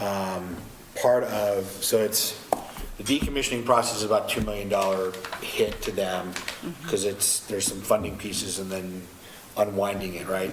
Or do you stay with the operations and carrying it all the way through and that full price tag is $16 million of operating and cost, and that does not include in, I think, 15 years, a new boat, which is $2.5 million. So they're not quite feeling the push, but they are definitely seeing that something needs to be decided and moved towards. So, yeah, I think they've got a little bit of, they're willing to give a little bit of time if there's work willing to be done. You know, I mean, that's kind of what the conversation. Councilor Parker, anything? Well, I think I'll quote you. Something you taught me 6 years ago when we ran into some budget issues of making a difference between things that are nice to have and things that we need to have. And I approach it, of course, from a policy standpoint, that the Canby Ferry is not an effective modern means of transportation, so it should not be funded out of the transportation fund. That's starters. Secondly, there's been talk about how important it is for tourism. I see no metrics. I see no one saying that this has this much impact upon Canby businesses each year. Well, that's kind of like playing the lottery, saying I have a chance of winning. Well, but at least with the lottery, you know what your odds are. Here we have no metric for a return on investment. So I think there's a lot of nostalgia and good feeling about the ferry. People would like to keep it, but it reminds me of my mom's story about the little red hen. You know, who's going to help me gather the grain and bake the bread? Well, not me. Well, who wants to eat it? Well, I do. I think everybody wants to keep the ferry, but no one wants to step up with the money that it's going to take to run this. So if to fill in your matrix, my position is that it should not be subsidized out of a transportation fund. If it's going to use public tourism dollars, then it needs to go through the same sort of decision process that any other tourism grant has, which is show me how this benefits the area. And thirdly, mentioning grants are only for one-time purchases. Grants do not handle the operational things. And there have been enough times when I've sat on this city council wondering what sort of bonehead sat here 20 or 30 years ago and made this decision that I'm stuck with. For me to make that decision and saying, hey, I got a good idea. Let's buy into this thing that loses money each year. And then let the city councils in the future figure out what to do when they have some additional resources. So I do not see any viable way to keep this going. Okay. Thank you, sir. Councilor Dale? Yeah, I think leveraging off of Councilor Parker, I think the hard truth of it is that, and you and I heard it firsthand from the county in our meeting with them, that it is just not considered a vital piece of the transportation network of Clackamas County. Yeah. And it really, in the end, is a sentimental, nostalgic asset that should not be funded out of transportation. And even if we, had a white knight or could figure out how to fund it, the truth of the matter is the end of life on the hull is 15 years away. Right. And then you're either acquiring another boat or doing a heavy refurbish that's most of the cost of a new one. So you would be just kicking the can down the road. Like Councilor Parker, I just don't see a viable way to fund that. We don't have the largesse in our budget. If you look at the geography of a taxing district, even a 5-mile district carries you to the west side of I-5, and most of the population of Wilsonville, it almost reaches Oregon City, and that population just is not going to be interested in supporting via the property tax. Yeah, it's a tough deal. My family has deep equity in the ferry. My great uncle built the 1947 instantiation of it. So I have no desire to see it go away, but the inconvenient truths are a pretty steep hill to climb. No, I appreciate that from both of you, and all of you, the dialogue, thank you. And that was a conversation piece, I think it was Commissioner Hubbardson made the comment, here we are, we're going to vote on and take in the VRF, or double the VRF, and so we're going to take, money right off the top of that to cover $400,000 shortfall. How does that make an equitable sense of using public dollars? So, I don't know what the answer is, and I guess it's, well, I ask you guys what, say, okay, board, you got to do what you got to do, or hey, go through these couple of doors first to just, again, how much, my crystal ball's cloudy. I can't determine, does improved operations, putting in a square, changing the running times, and lower the amount, and then we come back and they go, okay, so Canby, you only have to come up with $75,000 a year out of your budget to do that. And I go, well, that's a police officer, or that's library piece we got to talk about, or that's something else, or the ferry. Right. It's hard when we're charging our citizens for park maintenance and street maintenance above and beyond to then give a whole bunch of money for a ferry that very few of them use when we have infrastructure issues that we're trying to take care of. And even the improved efficiencies, I think it's shoveling sand against the tide, essentially. I think, we'd gain, I don't know, a few thousand. I don't know the numbers, but still, we're still going to have a deficit to overcome. So I think we're kind of talking ourselves to a conclusion here a little bit. Well, I have the dialogue. That's why I bring it forth to, start big and narrow it down to, what are the, as you said, what are the inconvenient truths that we've got to be faced with something like this. So, okay. I think I get an idea. I'm open to them trying a couple of things, but I'm not sure anything will work. Right. Okay. I just want to make sure that we don't take on the burden of the $400,000 loss. So I cannot support that. Well, I mean, it was an offhanded, quick conversation with Commissioner Sabas, and he said, "Oh, Canby can take it over," and I said, "No, we can't. No, that is a non-starter conversation." And he's like, "Well, what do you do then?" I'm like, "Well, I don't know, Mr. Commissioner. What do you guys want to do?" So, all right. Well, I think I have a lot of input here. Rick and I have started kind of crafting a letter to get off to the Board of County Commissioners or to present that evening to them, but I'd like to get it to them sooner so that they can kind of come in with some ideas on what to pursue or run up the flagpole. So, okay. Any other comments before I move us on to the next item? No? Okay. Well, if you think of anything, let me know. Last item of new business is request for authorization to transfer money from the general fund to cover library budget shortfall. Mr. Robinson. Yes, thank you, Mayor Hudson.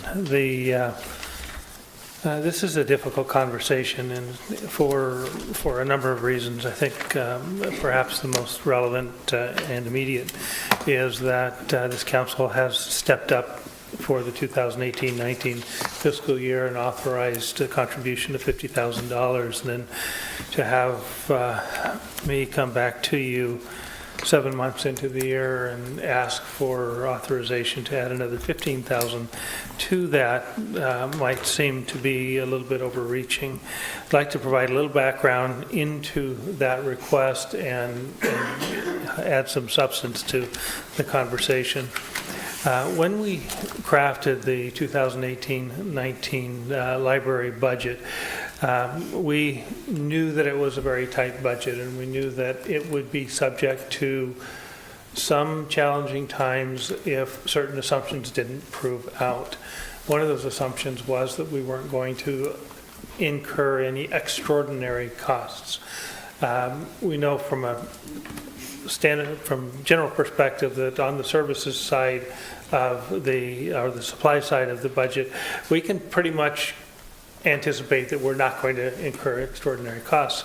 However, on the employee side, that isn't the case. And we ended up with a circumstance that was probably the worst possible outcome in our library system, and that was a library employee incurred an industrial injury that made that individual unable to work for an extended period of time.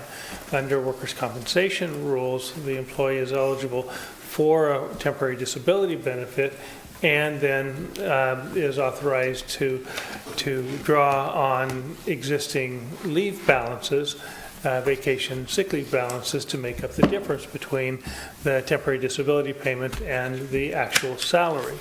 And what that's done, based on the extended absence, it's caused us to need to not only pay for that additional compensation for the person who was unable to work due to the industrial injury, but also bring in temporary help to fill the gap that was left when the individual couldn't come to work.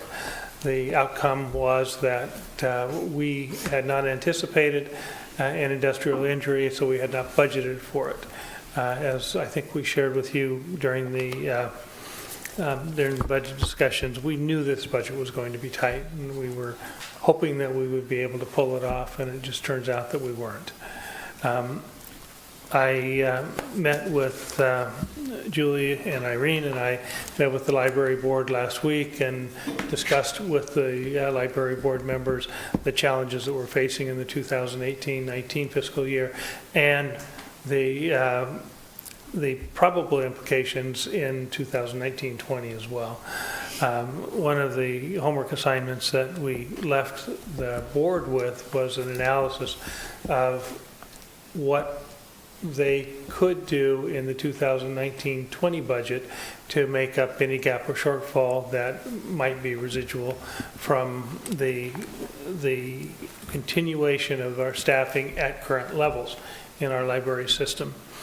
We do think that there is, absent any change in operating protocols, we do believe that there's going to be an operating shortfall in 1920. We don't know what that is. We can't quantify it because we're not able yet to determine what the district revenues allocated to the city of Canby, or excuse me, the Canby library system, which includes both city and non-city residents, is going to be. And we'll have a better idea of that in about a month from now, sometime in March.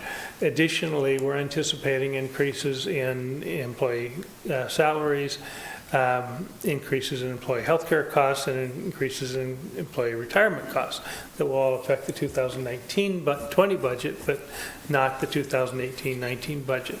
So because we have so many different issues that we're dealing with, I am asking that you, as the decision makers here, authorize us to address the 2018-19 deficit separately from the 2019-20 deficit.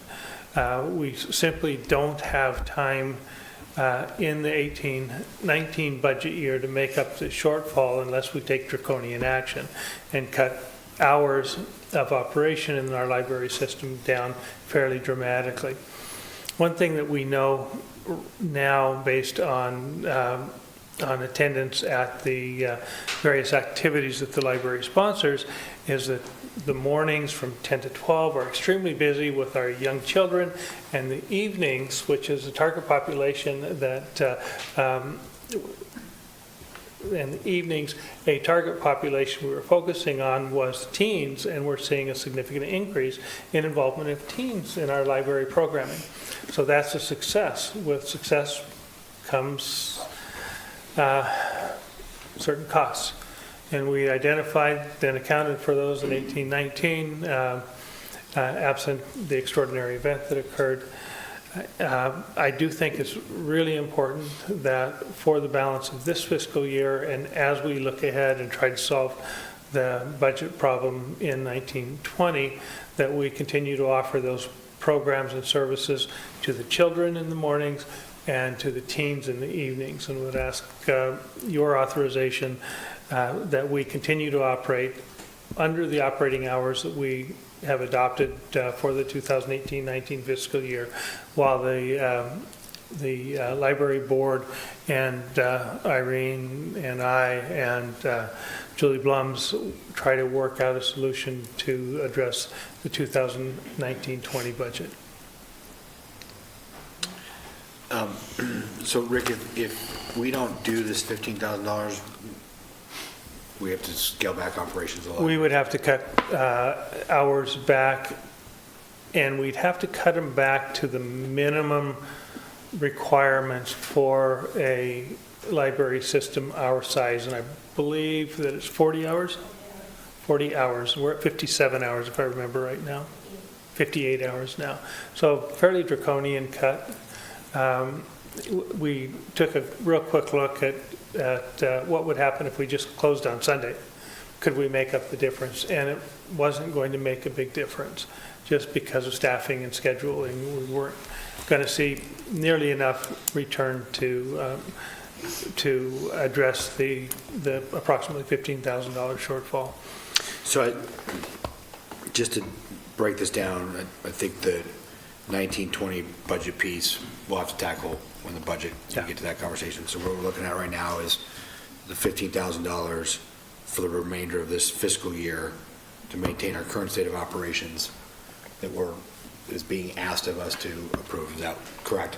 That's correct. And we are taking steps to minimize to the extent possible the adverse impact in 18-19. We had an employee leave not too long ago. We're delaying filling that position for a time, but filling that position doesn't reduce the total numbers of staff hours. It just allows us on a very temporary basis to use staff that are paid at a lower hourly rate.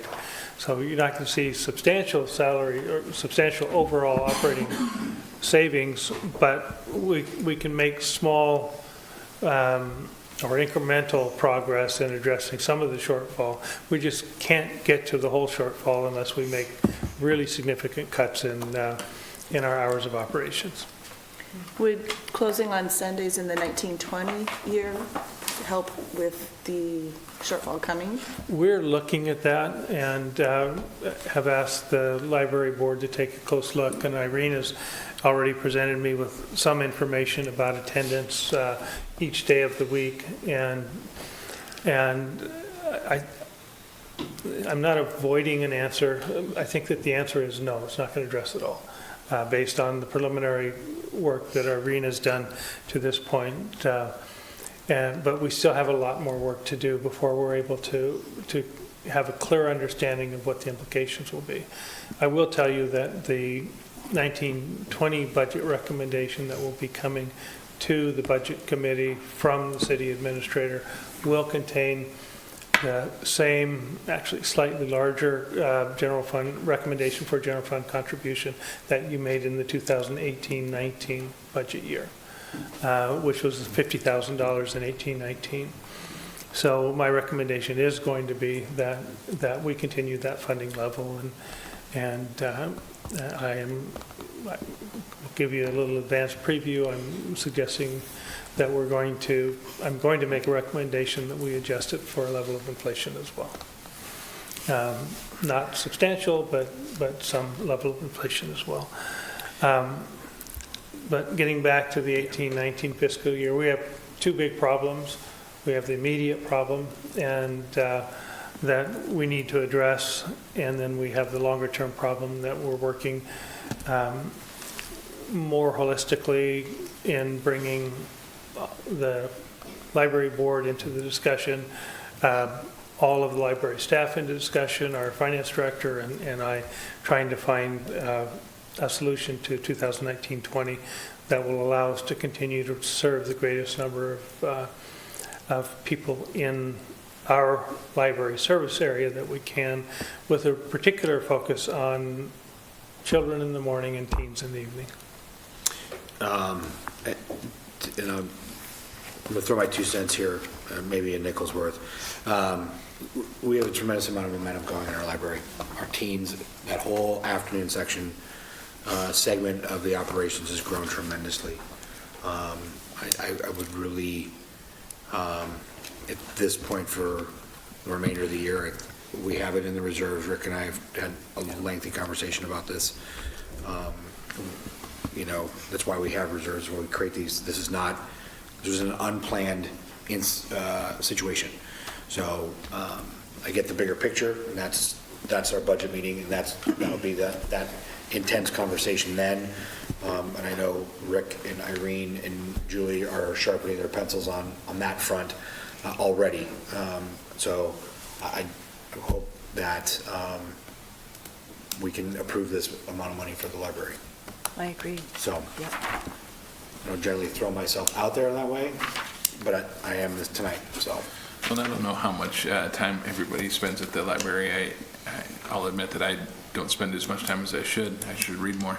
But I spent a couple hours over there today, and it was incredibly active, especially with teens. And it's great to see teens feeling comfortable to be able to come in to use the teen room, to be in the library. And that's something that, you know, as a parent, I want my kids to grow up enjoying the library. I remember my teenage years thinking that it was the most boring place in the world because you had to be quiet and all you could do is read. And I go in there and there's events for teens and there's computers that they can play on and there's a room that they can go and sit in that is comfortable for them, and there's children's activities and there's great stuff happening.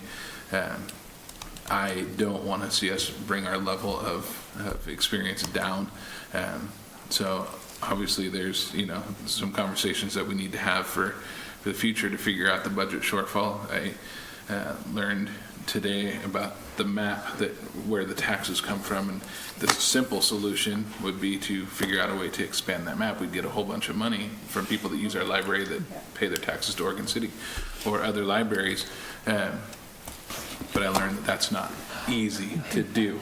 I'm looking at Irene. We've had the same conversation as a council and individually.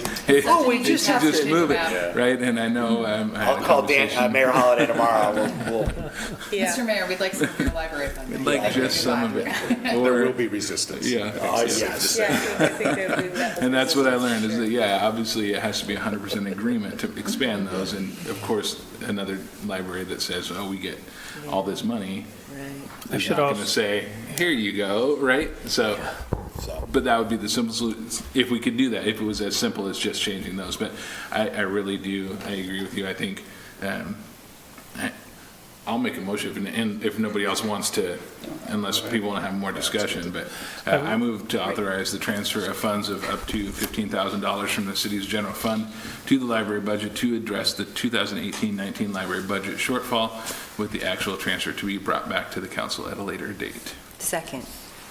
Okay, motion's been made by Councilor Varwig and seconded by Councilor Height to authorize the transfer of funds of up to $15,000 from the city's general fund to the library budget to address the 2018-19 library budget shortfall, with the actual transfer to be brought back to the council at a later date.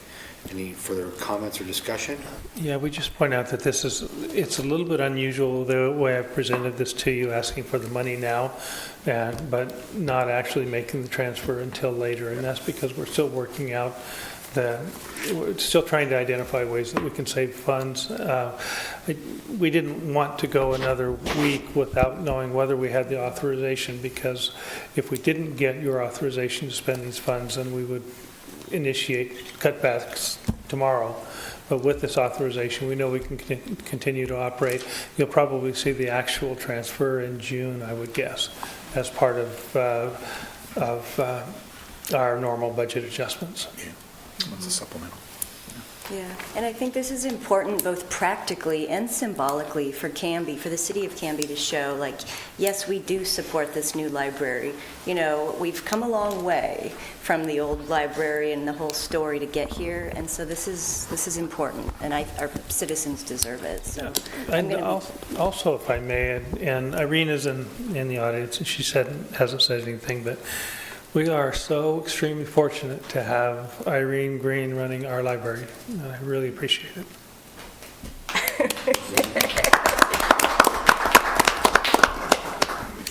Well, enough with the applause. Why don't we just give her the money? Let's vote, yeah. Well, I just want to make sure if there's any other comments. All those in favor? Aye. Anyone opposed? All right. That passes 6-0, so.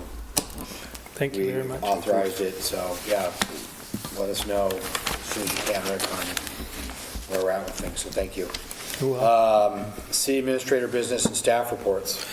Just one announcement. Our Canby Fire has kicked off their annual fireworks donation drive, and they will be going very public over the next couple months, looking for individual donors and larger corporate sponsors.